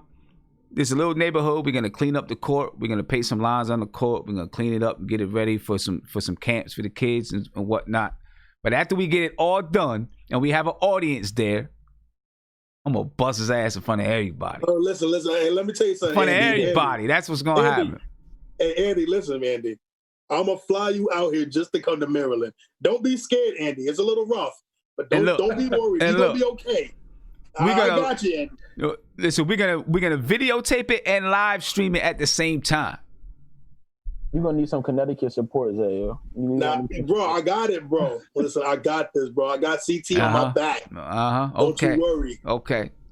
But no, on a serious note, though, I mean, talking about the small forward free agents, I mean, the top of the list it has to be Brandon Ingram. Top of the list. You know, he has to be top of the list. He's exactly what the Knicks want, need. You know, as far as I think he'll be working. I think he'll work great with Mitchell Roberts, with RJ, and let's say just hypothetically with draft LaMelo. I feel like he's just getting better. Sim. He's getting better. He's becoming a better passer. His ISO is becoming very deadly. He's using his length, which is really big. Because I remember someone said it, and I'm not 100% sure if this is real, but people have said he has the same length as Giannis. I don't know if that's completely true, but it's not far-fetched. But he's using his length, man. I think Brandon Ingram is top of the list. So that's all. But I hope, even if I know the Pelicans are going to match it, but just give that guy an offer sheet, man. Just give him an offer sheet. So here it is. Brandon Ingram. Let's take a look real quick. 22, 6'7", 190 pounds. I mean, skinny, yeah. 190 pounds, 6'7". Woo. You know what I'm saying? Listen, he averaged 25.7 points a game this year, 6.8 rebounds, 4.2 assists, shot 46.7% from the field, 40.7% from three. And these are actually numbers from earlier in the season, so they probably changed by now, right? But they definitely changed. They changed by now, but that's around about what he is. All right, this was earlier in the season when I made this up. But his max contract will begin at $28.75 million. Easy. That's where it will begin. So that means that's what he would get in the first year, and then where it ends, it could be $35 million. At the end of the fourth year. I mean, you're talking about Simmons. That 35. He's so young. That 35, though, he's going to be what, 26, 27? Yeah, that boy going to be in his prime. I mean, literally, that's going to be his prime. So I'll be comfortable giving it to him, honestly. Are you worried about the blood clots? Oh yeah, he did have blood clots. Oh wow, yeah, definitely. You gotta take that chance. You gotta take that. No, see, you know what though? I mean, it would be just our luck. He this would be the Knicks if he comes on and the blood clots resurface. That would be such a people gonna be like, oh man, the Knicks didn't know. Man, that's tough. Oh man, because that junk cut his career, man. Antonio McDyess, man, it might be that situation. I've seen guys who have not been able to. I mean, Chris Bosh. Same thing, right? He had the blood clots. He had the blood clots. He couldn't even do nothing with the blood thinners. Well, put like this, Tim. Do we think that we won't? Put like this. The better question is, do we load up with guys that we think might be undervalued, the Joe Harris's, guys that can excel within the system, or are we looking for a top-notch free agent that can put us over the top in Brandon Ingram? I think Brandon Ingram is like the exception to the rule for this summer. I believe that too. I agree with Andy. I like it. I just hate the blood clot stuff, man. Yeah, I think you try to. I think, listen, he's a restricted free agent, but I think you go ahead and throw some money at him. Well, you know what I'm saying? Were there any reports of his blood clots acting up this year? Not that I know of. Yeah, not that I know of. This position probably one of the most exciting ones because we got a lot of options. I'm looking at them as forwards because they can play power forward. So we got Gallinari, Jeremy Grant, Bertans, Jay Crowder. Y'all gonna kill me? I don't care though. If we get Chris Paul, you got my boy Melo. No, we got a few guys that can go in there and play the forward for us. Hey, why you bring that up? Now, because you know what's gonna happen. Now, Sim gonna get excited and talk about Melo can Melo next to Melo, not a bad idea. When have I ever said bring Melo back? If you play Melo for like 10 minutes though, do we have to rewind clips? Have I ever? I've always. You can go rewind it all you want. I've always said this is not. No, you've asked. Guillermo, mad people have asked plenty of times, and I said, with the team we have, no. The only time I said is if we had KD and Kyrie, then yes. You can go back and look all you want. You have said that. I'll give you that. You have said that. I could so see the scenario though where we get Chris Paul and Melo follows him. I could definitely see that scenario. No, bro. And why do you do this? And you get me so mad with this, bro. Ian Begley already said it. Ian Begley said it, not me. that Carmelo Anthony is a legit option in something. No, but it's fans like you. It's fans like you that always want to give Melo this crap. Melo is 35 and can't play defense. Stop it. He does not belong on the Knicks. Melo is far down my list. I'm just saying he's an option, a realistic option that might come to fruition. And you know, if you just say the word option, it don't matter. Some people are gonna say, "Oh my God, he wants Carmelo Anthony as to be our franchise player again." You already know that. You already know that. I said Melo like people 7. don't listen. Well, yo, stop lying to yourselves. Y'all know y'all want Melo back here just to. Oh, come on, Gamble. You know they do. Yo, Sim be capping, yo. Sim know he wants. He gonna put that. How many times? How many times have I said it? I've already said my position on it. I've already said my position on it. I've already said it. Now, do I think before he ends his career he's gonna end up in New York? Yes, I do. Oh. I'm just honestly, I think he's gonna end up in New York before he ends his career. Better be contending for a championship by then.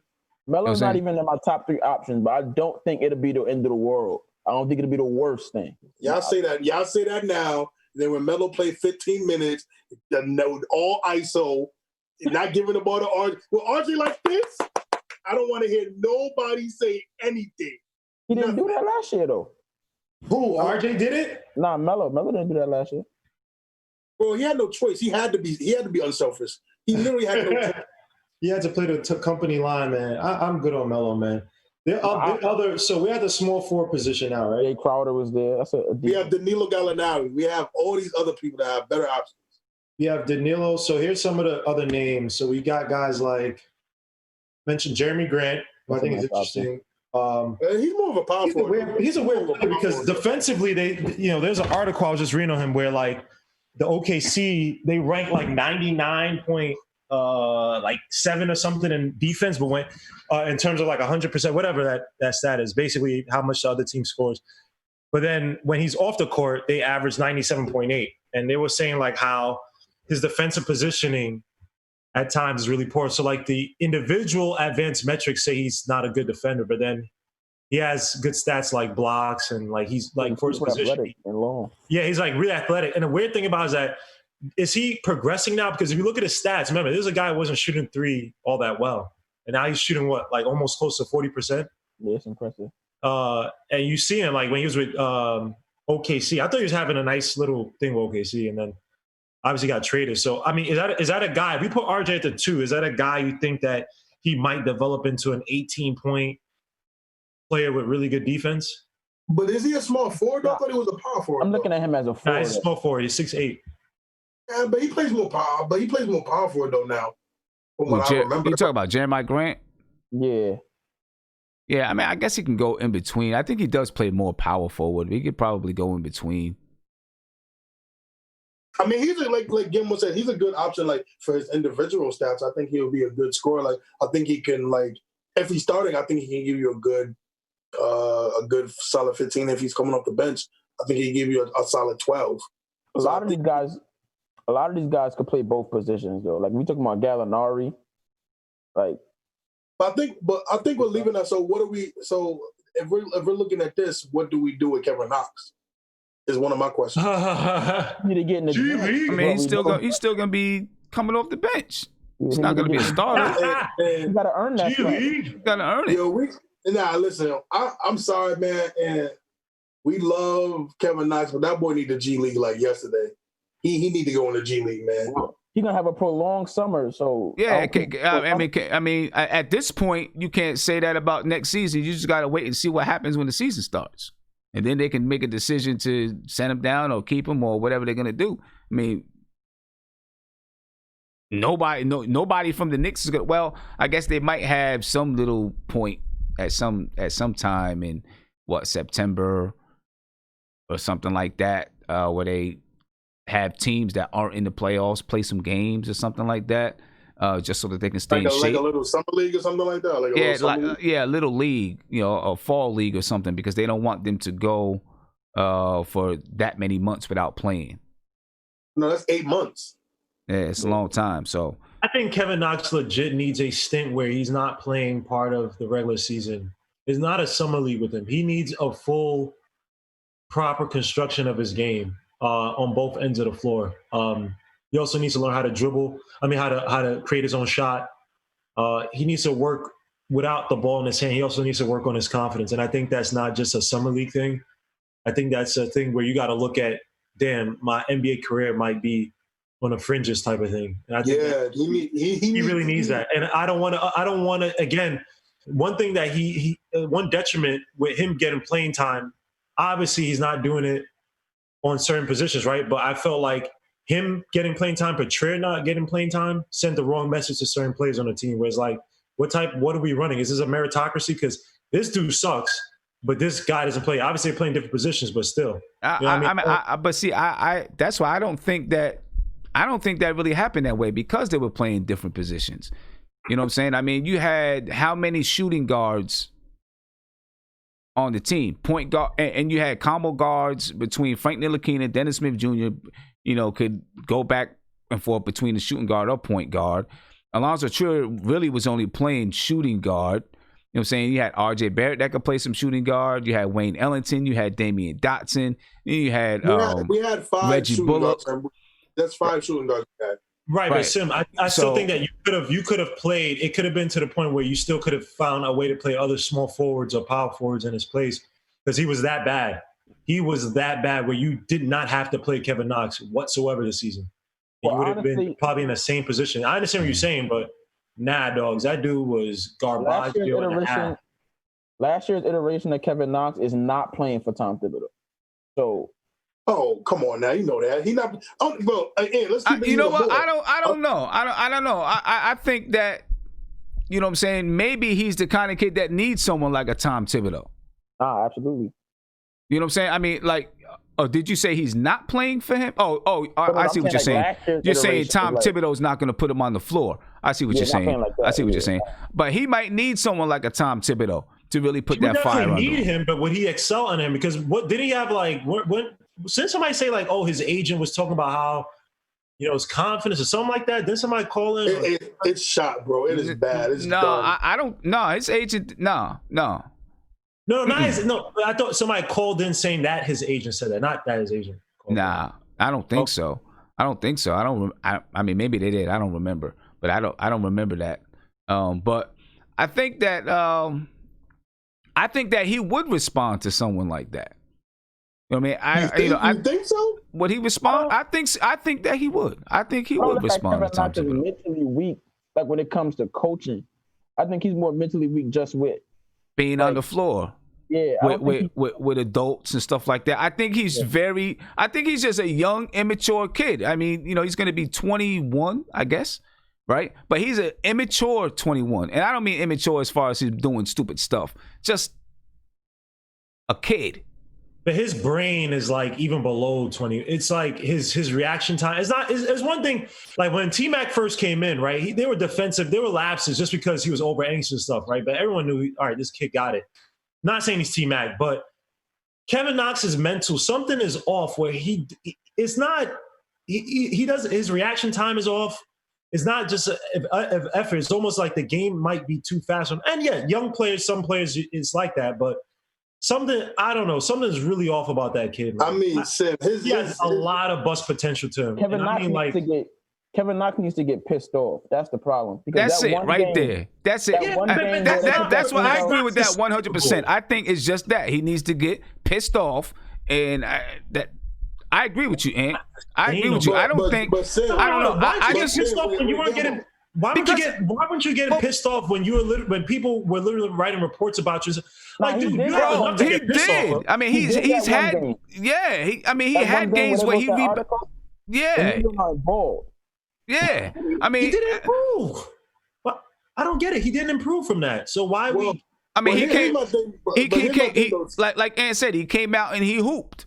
Right. I mean, we all expect every player to take the same course, bro. That's what It's not going to happen like that with him. Everyone's got their different course, man. I mean, I agree with Ant. I think if he came in here averaging 8, if he came to the season averaging 8 points and like 4 rebounds. Right, but his defense, his decisions on the court looked a lot better. His discernment on the court when he's trying to create his own shot, not just running to the basket and just throwing it up, even when he doesn't have the angle. If I saw that stuff, I would have said he made a vast improvement. I said Trey made big improvements this year, and that was but there's more to basketball improvement than just the physical. There's the mental. I'm talking about the mental. His decision making. I mean, but that's what I'm saying though. Like he might need. John Calipari said it. He is very young, and he's not just talking about chronologically, emotionally, and mentally. Huh? He also said he has a low motor, and that's very hard to fix. He's very young. He needs some mature time. I think that's the biggest issue. Really, I think he needs some mature time. Fair enough. If someone could point to me the last time we had a young player in the league who had a really low motor and grew into something significant, I would love to see an example. Because when your own coach says your issue is your low motor, you can talk about shooting, you can talk about this and that. When you have a low motor, when your coach says you have a low motor, and the way that they create the offense for Knox in Kentucky, a lot of stuff he was running around curls, and they center the offense around him. And he still only averaged like 15 points a game. I'm not sneezing at that, but you basically have to do a lot to get that much production from him. That says a lot, Sin. That's not. I'm not saying he's a bust yet. No, I mean, you know what? But everybody, that's what everybody always says. Automatically, 2 years in the league. You know what I'm saying? Barely 2 years in the league. We played. What's he play? 140 games. Mm-hmm. 140 games. I just can't get it. 140 games. You know what I mean? I just can't get it. You know what I mean? Mighty Nick said Calipari finessed us. Nah, Calipari did. Remember when Calipari said that Knox is this year's Jason Tatum? Oh my gosh! And then that's why everybody was going to say. Listen. John Calipari said it. He said it before anybody drafted him. Yeah, he did. He said, these guys, some of these other guys are going to be better than him. You're not going to see what Kevin Knox could be until you're 3 or 4. All right. Well. I mean, he told people before he was drafted, and everybody heard it and read it, and even came in here and said, "Yeah, John Calipari said this." And as soon as he stepped on the floor, we got the same thing. Guys, I got a question about another Knicks player, so we can just skip off from Knox. What are you guys feeling about Harkless? I don't know. I watched him this season, and he's a hard read for me. I don't know if his mental thing fits the New York City. I don't know. He's like so calm, so smooth. He's like, I don't know if he's from the city. I just think he went from a playoff contender to the Knicks, and he got depressed. Yeah, I think exactly that's the word I was looking for. He was looking depressed, really. He was like, man, I got stuck here. Who are you talking about? Who are you talking about? Mo Harkless. Mo Harkless. He is role player. He is the epitome of role player. He is a guy that he could tantalize you like that one game where he hit like 4 or 5 threes, whatever. He's good with his money. He's good with his little dreads or his braids, whatever. Getting his little Instagram chicks. He's content, man. He don't have fire in his heart like that, bro. He's the type of kid that never really wanted to come home. On top of that, you could tell this was a losing team. He was like, "How did I end up here?" And like, I think Mo Harkless is gonna sign with a contender. I think. Yeah, most likely. Most likely. I think next year he's gonna be with a contender too. I think what I saw from this year was that like Ant said, "Oh crap, I was on the Clippers. Now I'm on the Knicks. I'm gonna just come home, chill with my friends, play my game, and that's it." Yep. And I think he'll go to a contender. And I mean, he's not gonna go to. He's probably gonna go to Milwaukee or something like that. He's not gonna go someplace and average 15 points and this and that. He's gonna go there and fit his role, play some defense, grab some rebounds, hit a couple of shots here and there, and maybe help a team win. He's annoying, dude. Like, how you have that potential to be actually more better than you are, and you don't take it? Like, what the hell's wrong with you, bro? Give us that more better. I mean, he could. You told me Mo Harkless couldn't be better than what he is, bro. Not just the way you said it. You said more better. I don't know. I mean, listen, listen. People come out with talent once they get into the NBA.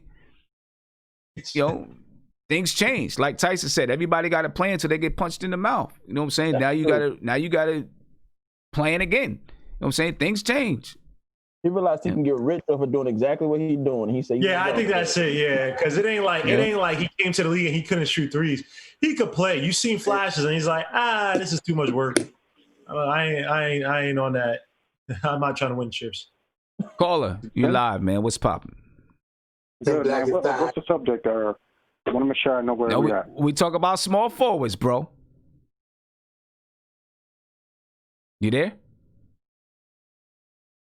Hello? He's on my call back for the power forwards. I don't know what happened to him.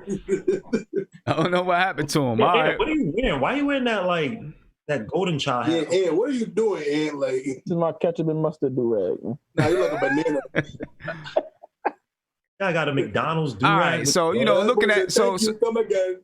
All right, so talk about small forwards, man. I don't know, who did we mention? We talked about Brandon Ingram, Danilo Gallinari. We talked about Carmelo Anthony, Stanley Johnson, Jeremiah Grant, Jay Crowder. I don't know who else is out there. I think somebody was talking about Lamar Carroll, Michael Kidd-Gilchrist. We didn't mention Dwayne Bembry from Atlanta. That'd be a decent. We could make Dwayne Bembry from Atlanta to do the athletic energy do with the Braves. Bembry. Yeah. He always gave us fits. So let's talk about Christian Wood. Oh yes, sir. Let's talk about Christian Wood in that stretch power forward position. Christian Wood. I'm just concerned with Christian Wood. I'm nervous. I'm just concerned with. I don't have anything against him. I'm just concerned with Christian Wood that he is. I don't want to say Jerome James. But he's closer to Jerome James than Fred VanVleet. These names. What'd you say? We can't. There's a few names we don't speak in Knicks lore. Andre Bagnani, Jerome James. Right. We don't speak these names. I mean, he's closer. He's closer to Jerome James than Fred VanVleet. Yeah, I'll give him that. Right, because we just don't know. He's 24 years old. He's bounced around the league for a little while. You know what I mean? And maybe it's just because he didn't find the perfect fit. That he popped around the league, or how things go. You're on a team. And there's just not any roster spot, for you to really get in. So you didn't get a chance to get in. So you move to this team, that team, and then finally you get in. You know what I mean? Is he going to be worth? I don't know. What's he worth? What is he worth?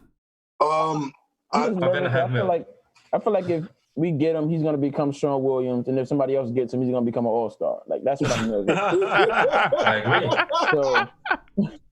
That happens every time, though. So when it comes to when it comes to Christian Woods, man, oh man, it is tough to say that he doesn't remind you of Jerome James. But here's the thing, right? And this, I think this is why I wouldn't do it. Because he's showing us 1 year versus what he showed us all those other years. All the other years he's been like moving around and not getting the opportunity, averaging like 2 points. But then he gets with the Pistons, and we got to put things in context. Pistons are a bad team. Yes. They have no Blake Griffin. So, of course, he gets it. And no one's coming to Detroit. Let's just be honest. They got to build through the draft and hope they land somebody. So he's getting the ball. And they're like, do what you do. Do what you got to do. And he took advantage of that, which is good for him because now he's going to get a payday. But I don't know if we're going to see this production again if he's on a slightly better team with maybe more young, good players. I just don't see Christian Woods being what he was this year versus what he's been in the latter years. So you also have to see what he contributes in regards to wins, because what the Knicks have done, and even when we looked at free agency with some other guys last year, we looked at individual production, but did it lead to wins? Was it productive for the team overall, right? And when you look at a guy like Christian Woods, obviously he's on like the worst team, and this is the tough thing. Well, actually, it might be easier because if you look at a guy who can overperform on these crappy teams, right, where there are low expectations, right?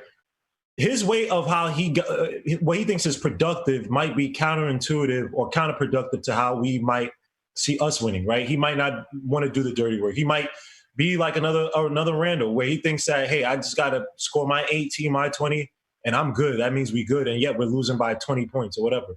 right? So the thing with Christian Wood, I would probably prefer to stay away. Unless we're not paying him big money, which I doubt it. He's only getting paid around 2 million this year, so he's obviously looking for the payday. But I mean, if we could, I'd rather pass. If he's anything above like 8 or something, I mean, yeah, because I think what he's looking for now is 15. Maybe a 2-year or 3-year deal. You said 15? Yeah, I'm not paying 15. Yeah, he's gonna be looking for a 2 to 3 year deal for like maybe 2 years, 3 years, like what, 35 million maybe. Remember when is he signing to be a starter? Yeah, I think he is. He reminds me, like, this situation reminds me of like 3-4 years ago when Kent Bazemore was a free agent. People were throwing money. That's a good one. And Bazemore didn't do anything after he got that money. So I feel like I would stay away from Christian Wood just because I don't think it's necessary. I think we can get that stretch forward without taking that kind of risk. Yo, and you remember, because I swear to God, Kent Bazemore got paid. He's like, yo, I'm out. Because he's basically the same thing that Bobby Portis was supposed to be, right? Bobby Portis was supposed to be the kind of player that can shoot alongside Mitchell Robinson or shoot alongside Julius Randle. Now, Bobby Portis, he ended up shooting well. He used to kill me with the way that he missed, he would get perfect position, nice move, and miss the layup every single time. I was like, oh my gosh, Bobby Portis, what are you doing? And then Bobby Portis is, and then, he had some of those just knucklehead moments where he did dumb stuff. You know what I'm saying? Lost his head. He got big feet and he's slow. And that's the only issue with Bobby Portis is he can't move the way, like, I want our stretch four to kind of be able to move and like create. Bobby Portis is just big and lumbery. You know what I mean? So you want a stretch four that can, well, you just said it. Boom. So someone that can stretch the floor, but you could still get them the ball. They can maybe make a couple moves off the dribble or do whatever. Yeah, like I love the Gallinari idea. I love the Gallinari idea. I won't. But I love the Gallinari. I love Bertans. What's he gonna say? Don't say Melo. That's what he's gonna say. Yeah. Don't say Melo. No, not Melo. Don't say KP. Because Mark words. Where's Mark? Yeah. If you say KP 3 times, he gonna come behind your chair.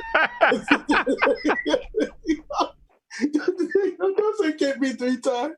He gonna come behind your chair and start wilding. But not yet. I like Bobby better as a backup 5. I don't like Bobby as a power forward. I don't like him as a power forward. I think he's a little too, What other stretch forward? Are we gonna put? Sorry about that. What? No, go ahead. Go ahead and ask a question. No, I was going to say real quick about RJ Barrett because again, RJ Barrett development depends. Do you risk bringing a guy like Christian Wood, put him at the 3, then putting RJ Barrett at the 2, or is RJ Barrett legit going to be the 3 going forward, and we have to worry about the 2 position more for a starter? I feel I'm concerned that RJ Barrett in the future is not going to really be able to stay in front of shooting guards. He could barely do it. You know what I'm saying? So I feel like he's going to be a 3. That's going to be his best position, at least defensively. I think. Well, I think RJ has the body to handle 3s though. So I don't even think it matters too much. I just think whatever position he plays, the other position has to be a shooter. It has to. Okay, I agree. That's why I feel RJ Barrett at the 3 and a Joe Harris at the 2 would be. Yeah, and even when I say him guarding, I guess not even about worrying about the guy being on him guarding someone off the dribble, but chasing shooting guards. Right. Chasing shooting guards around screens and this and that. I don't want to see RJ Barrett doing that every night. You know what I mean? And I love him in the post on offense. Oh yes. Yeah. I love when RJ Barrett is down there being a grown man. So yeah, but it's gonna come easier at the 2 versus a 3. Yeah, probably. That's true. That is true.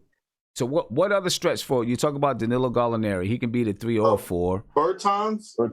Is Bertans a 4 here, or is he a 5? He can play the 4, but I guess he can play the 4 we got too, right? more options at the 4 at the free agents list.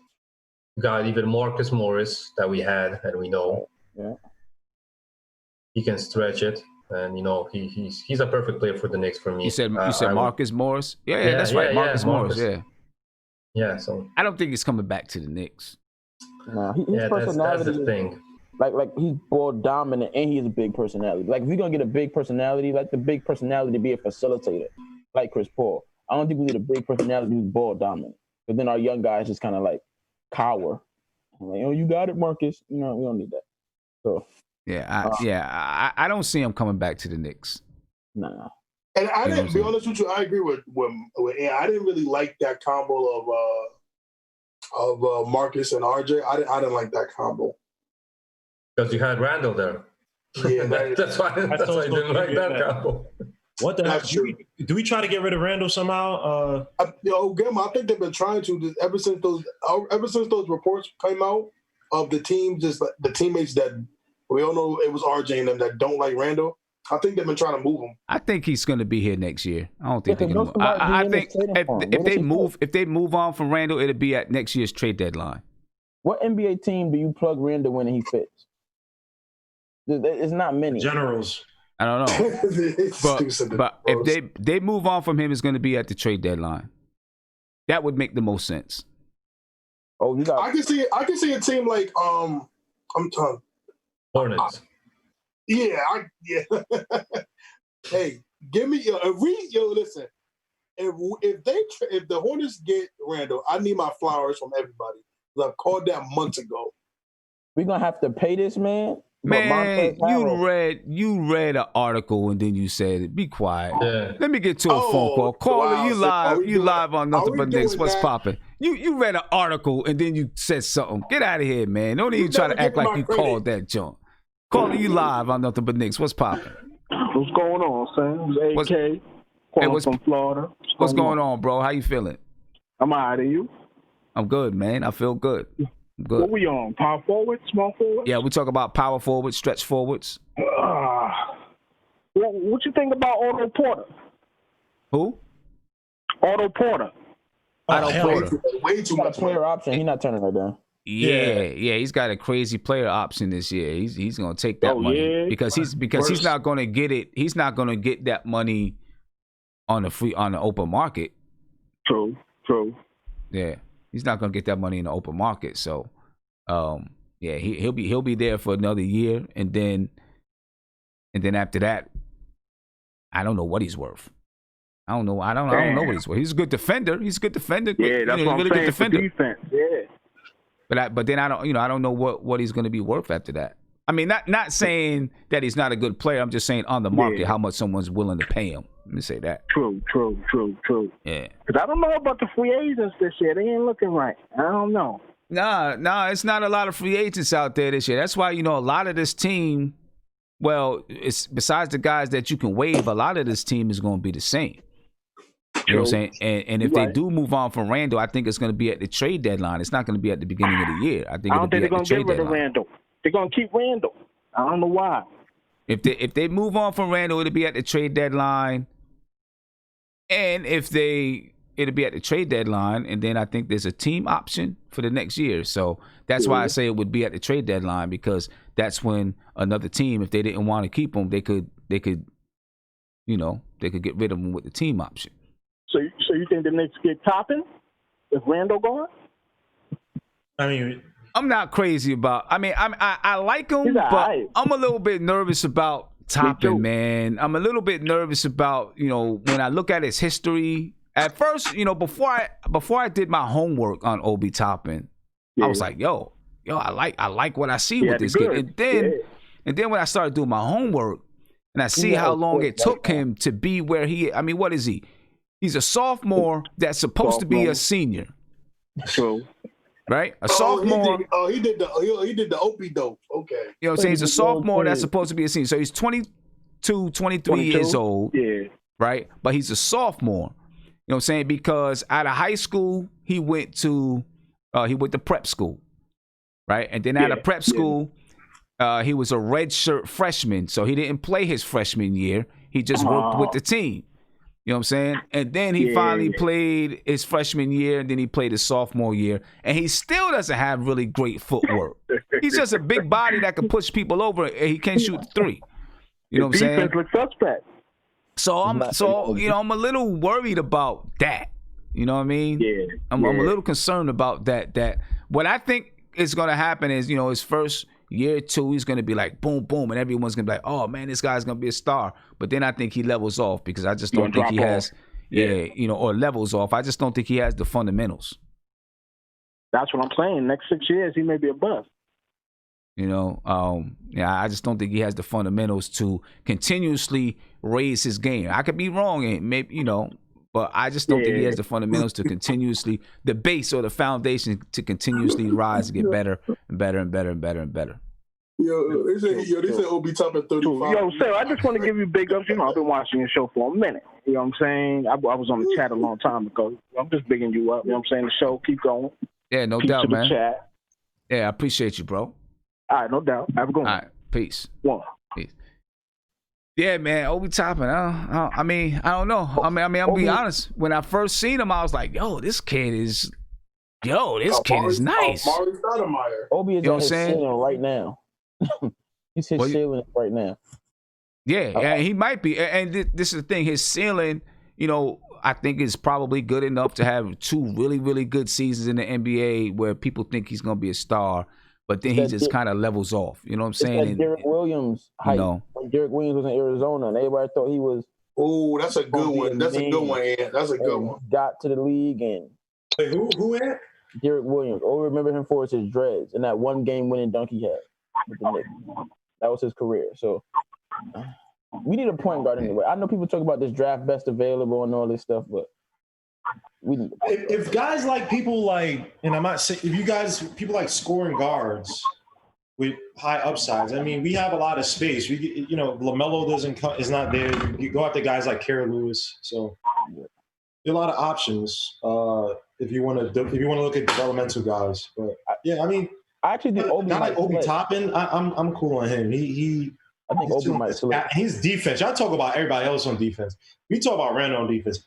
Obi Toppin is worse than anybody else I could think on the Knicks. And he's 20. Like that's a whole nother thing, bro. It's like, yo, he's 22 and in 3 years he'll be 25. And he's playing for Dayton. Right. and this is the thing, Isaiah, when you say that, right? A lot of the players that we have on this team that we look at and say are like Bobby Portis is just 24 or 25. Everyone looks at Bobby Portis like he's 28, 29 years old. He's only like 25. Yeah, what did Bobby Portis play at Dayton last year? That's basically talking about taking Bobby Portis top 10. Yeah, that's basically what OG Toppin is, but he dunks. Yeah, as a matter of fact, Bobby Portis just turned 25 in February. He's been in the league for like 9 years, bro. Yeah, he just turned 25. The NBA is so different. Like, what if Obi Toppin played at the Big East or the Big Ten? Right. Would he have been that impressive? I doubt it. We featured him at Dayton, which is good for his career, but for us now, I watched that game. He's talented. He just to me, Sim though, he's just too old. Doesn't play defense. I hear that. That's the thing when you look at some of just some of the players on our team, like Bobby Portis. It's weird. Damian Dotson is what, 24, but he's only been in the league 2 years. The Knicks are young, period. Right? But no, I'm good on Obi Toppin. Oh, Damian Dotson is 26. He just turned 26. Yeah, because he was a transfer when he went. He started at Kansas. But he was what? Wasn't he a senior when we picked him? He was a senior, right? Yeah, because he played at Houston. Because he used to kill UConn all year. So he's older than Bobby Portis. We complain about Bobby Portis. But at least with Dotson, though, we know what he brings is like he shoots and plays D. Dotson fits our offense or whatever. He fits better as a role player than what Bobby Portis, I think, projects. But yeah, Bobby Portis, I'd rather just get another shooting big. I've seen enough from Bobby Portis. We're just not at the level yet where we have enough defense from all other parts of our team, and then we get sacrificed by bringing in a guy. But I guess Sim makes an interesting point. Like, can Bobby Portis get better? Yeah, that's the thing.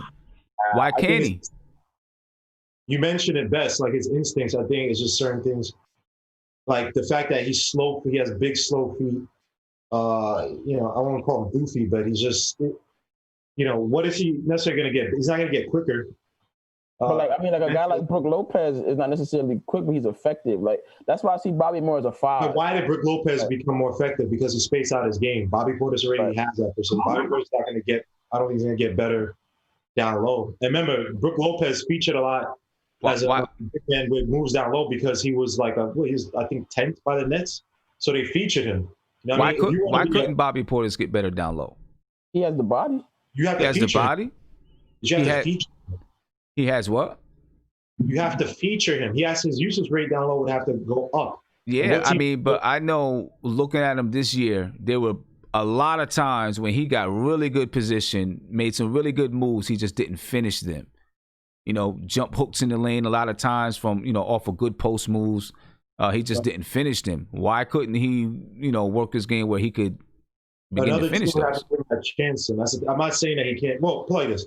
He could do it, but again, you'd have to basically carve out your offense for him and allow him to do that. Versus, and again, how these GMs and how these coaches work, patience is not. They're not really looking at. They're looking at guys who can kind of. All right, this guy's 26, 25, whatever.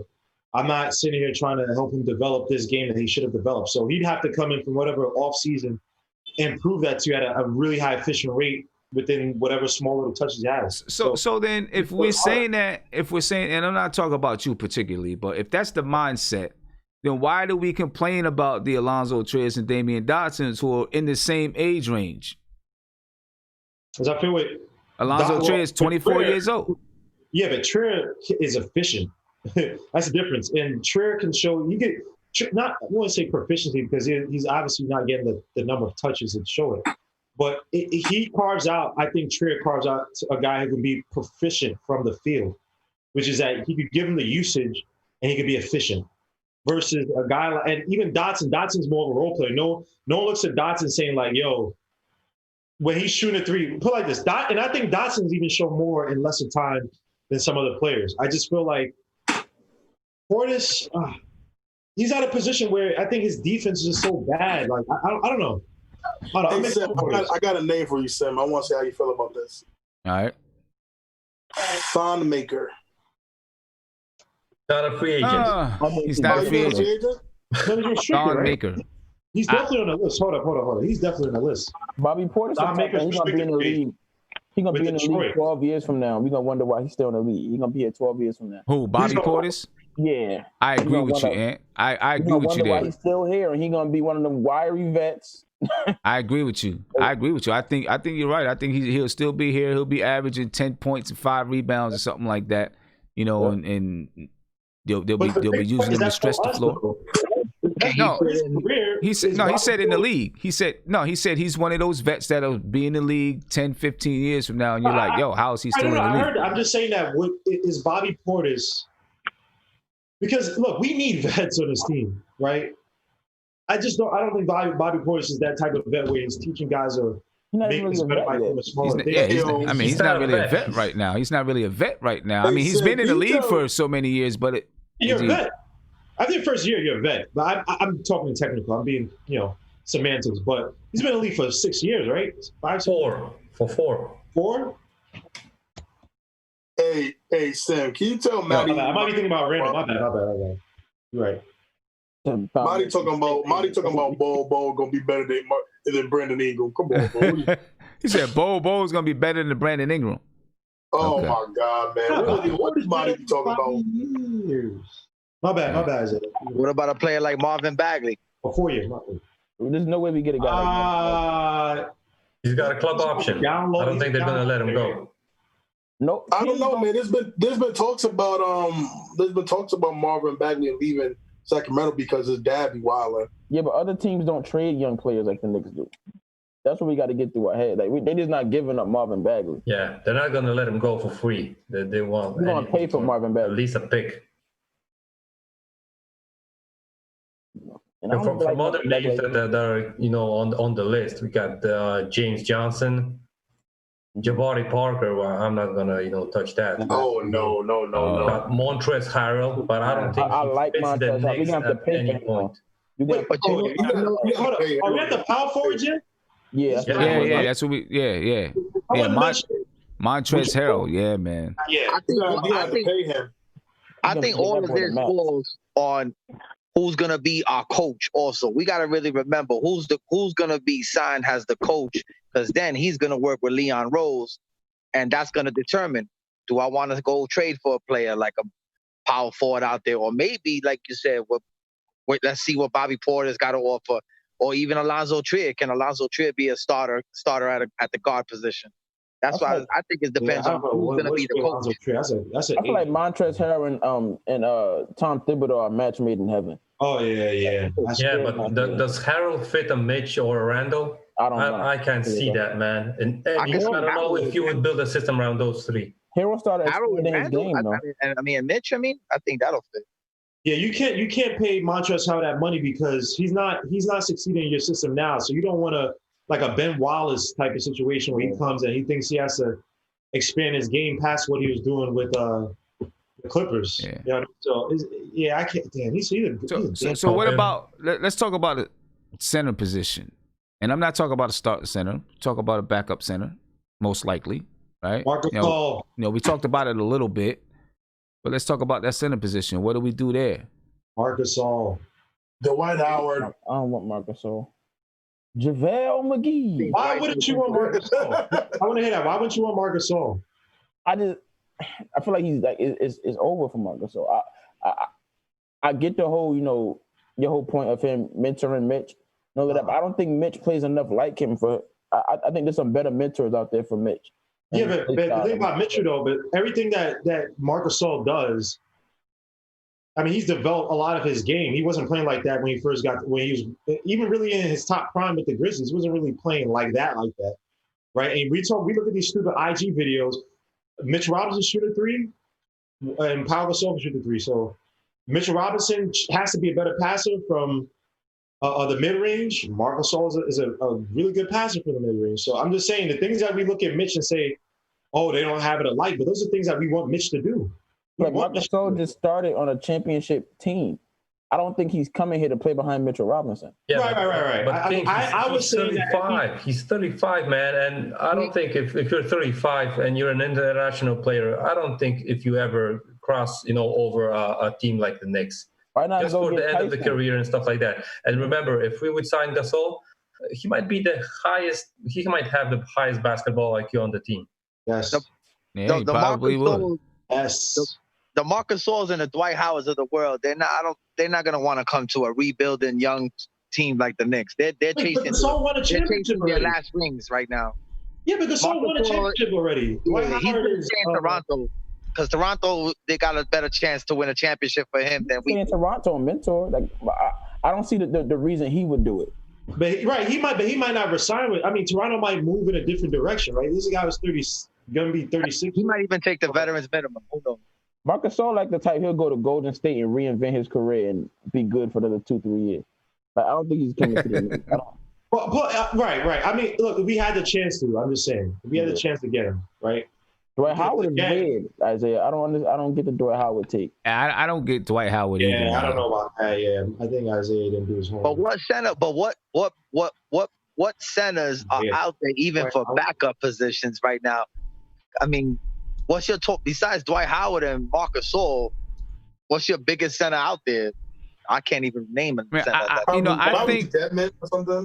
I think the idea of getting a center is, Guillermo said it a while ago, I think, is finding someone to just mentor with Mitch.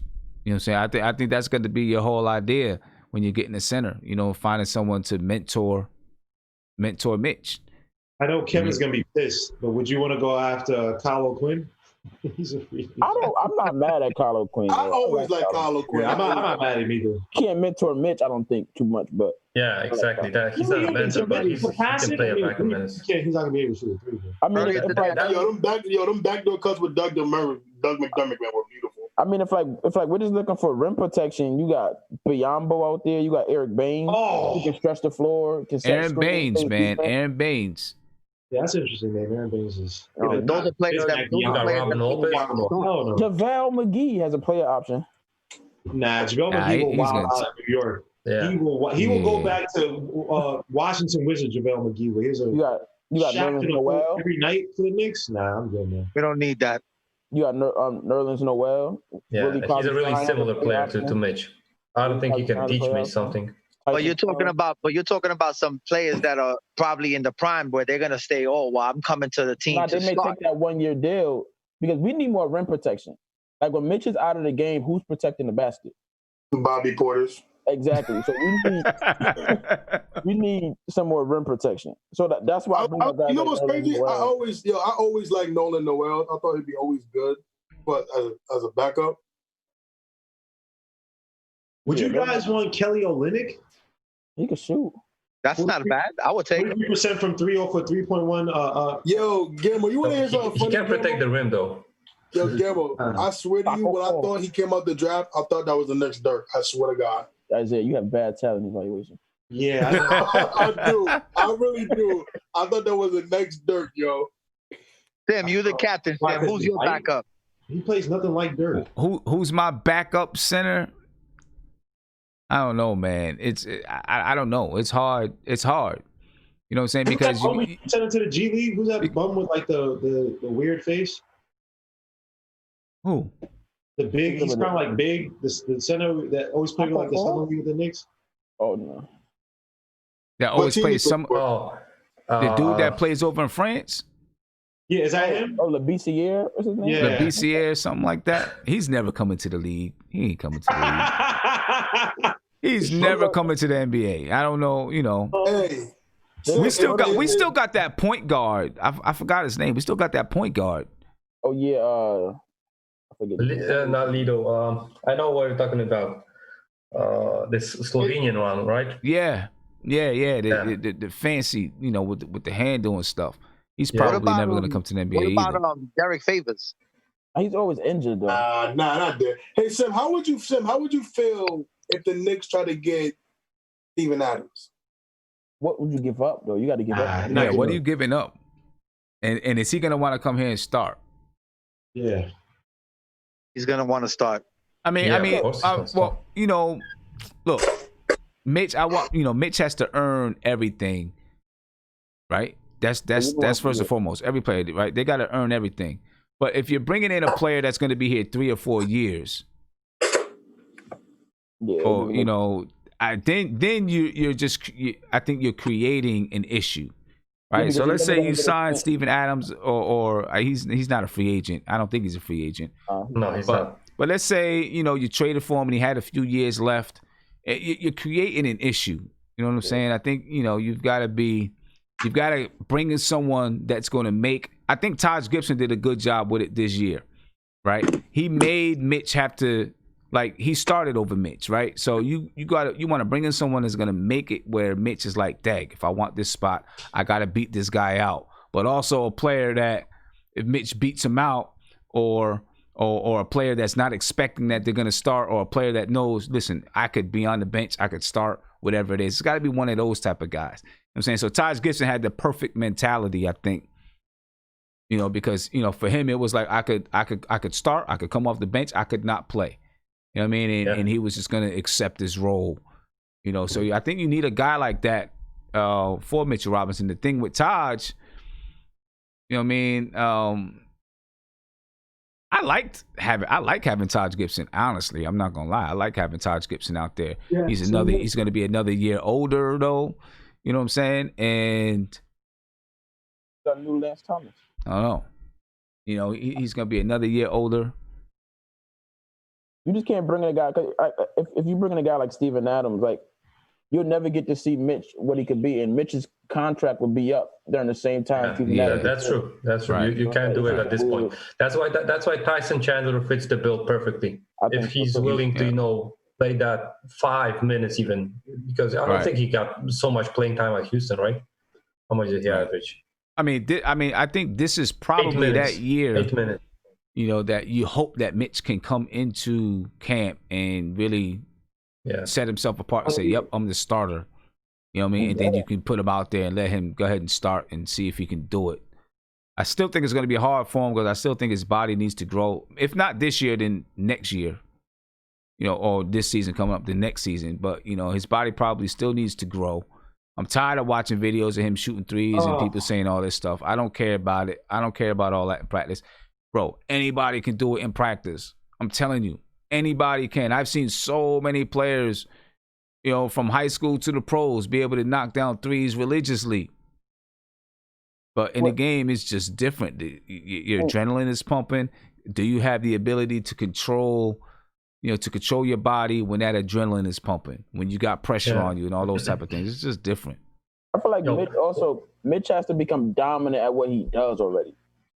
And I mean consistently. So if he's going to be a defender, rebounder, or if those are going to be his specialties, I'll still want him shooting threes and stuff, but I want to see him be dominant in those areas. Night in and night out, he's giving you at least 12 and 10. Night in, night out. It can't be those nights where he has 3 fouls in the first 3 minutes he's playing, or I want to see consistency first. I'm not looking for monster numbers from Mitch. If he can end up averaging 12 and 10. In his game, because consistency in what? Dunking? I mean, but he wasn't even dominant consistently at that, is what I'm saying. He needs to be at least consistent every night. He's giving you 10 boards, couple blocks, 12 points. And then the other stuff is the cherry on top. What's crazy, KNG? What's crazy about is that when I look at his game sometimes, honestly, the rebounding numbers sometimes suck because we really have no one else helping him. So he gets sometimes triple teamed in terms of guys boxing him out and another guy boxing him out, and then someone rebounds it. I feel like I agree with you, but I just feel like the Knicks have been so bad in the front court helping Mitch. Sometimes it's really only Mitch while Randall is just lollygagging, speaking of Spike Lee on the sideline, really not crashing boards or doing anything. So I feel it's tough to really judge him all the time. But I do agree with you. I think Mitchell Robinson, and to Sim's point, those stupid videos you put, I feel like, bro, you need to do that in a game. You need to feel I don't care if you shoot it and it hits the back. I don't give a damn. Expand your game so we can try to build around it, so we can run the plays that builds up your confidence. And he has to take that on himself. You know what I mean? If Randall was sit there and Brahma ball his way to the basket every time, bro, you can at least shoot 2 air balls a game. At least 2 air balls a game, man. I don't even care. Yeah, that's true. My first coach always said, when we asked him why we are running weaves for 2 hours, even the whole practice, and he said, just show me that you can do it in a game on a fast break, then we're gonna skip the weaves. We're gonna go further. I'm like, okay, but we were doing like that. That's why the coaches always say, if you can show it in a game, that means that you know how to do it. But, I'm going to throw in another name. What do you guys think about Robin Lopez? I like Robin Lopez. I like Robin Lopez. I like Robin Lopez. I think he can, his ego can take the bench role. He can put some solid minutes. I'm talking about 20 minutes a game if you need it. If Mitch gets, to foul problems and stuff like that. No, he's not going to be the offensive guru or stuff like that. But I think he can play those minutes. I honestly think Tyson is the guy because I think but relationship with James Dolan. I think it's end up being Tyson Chandler. Yeah, that's I am going fit. to. If Isaiah falls out of his chair, I'm shutting the stream down.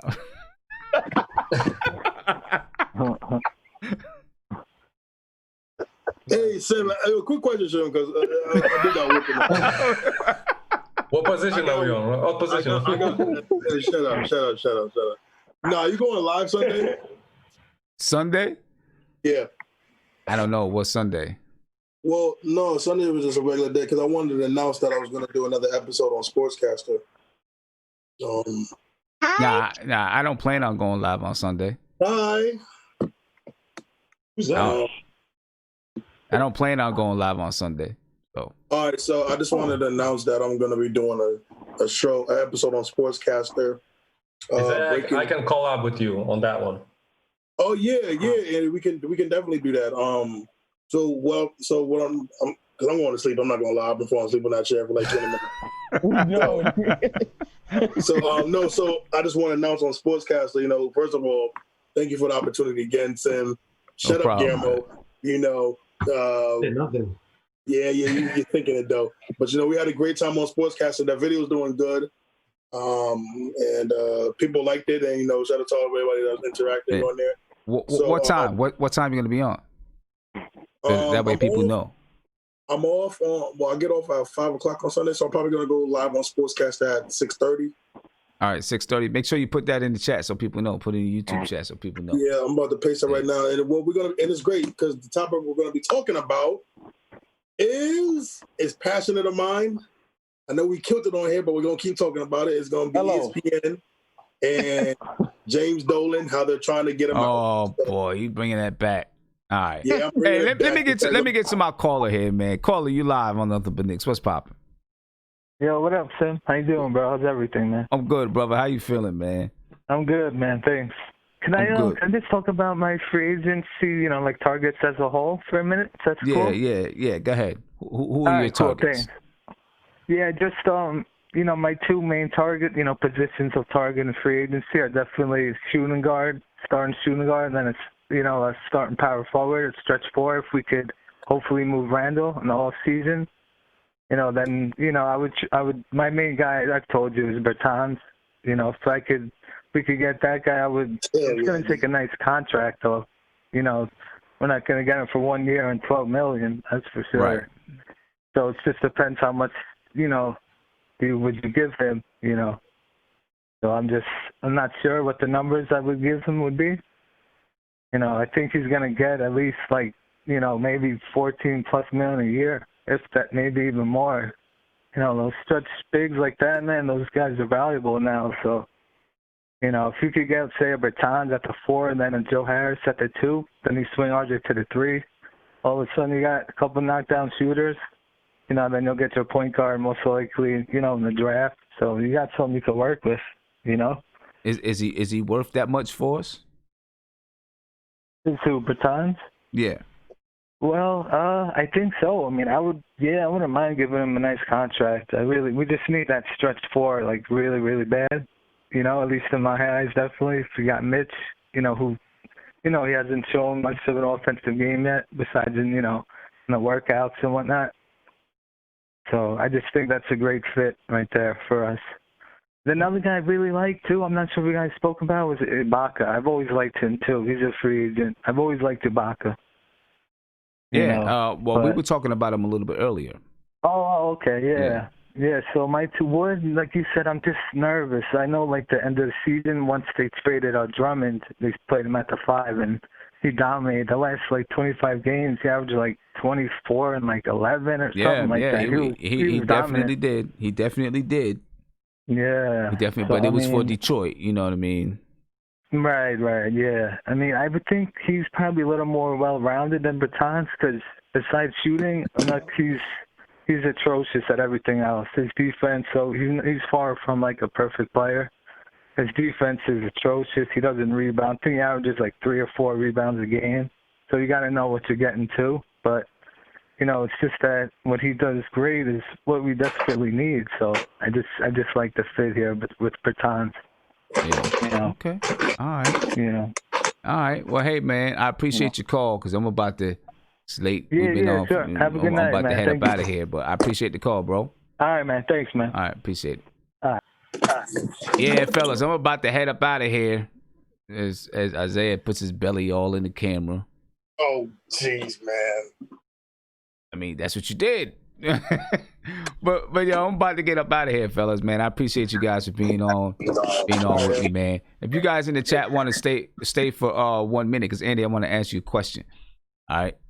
Hey, Sim, just to let everybody know again, I'm gonna put the link in the chat again. I'm gonna be on Sportscaster at 6:30, talking about James Dolan and ESPN, all these people that are trying to get him out, and we're gonna expose it and we're gonna show it. So 6:30, everybody. 6:30 on Sportscaster. Hopefully he put his link in there. I'm gonna do it one more time. All right. What'd you say, Justin? You was about to say something. I'm following you on Sportscaster, so I get the notification, right? Yeah, you'll definitely get the notification when I go live. Yeah, I saw your first one. Guillermo put you to work that day, so. I was hoping it. Yo, I bet you got paid, man. Isaiah was like, Guillermo, just ask me some questions.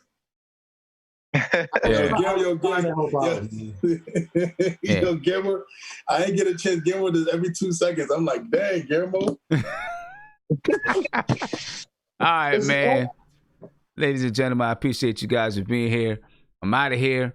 I guess I'll see you on Sunday on Sportscaster with Isaiah. Well, you won't see me. I'll be in the chat. Isaiah's going to be doing his thing. So I will see you guys, or I'll talk to you guys then. Be peaceful. And I'm out of here, man. Have a great weekend. Peace.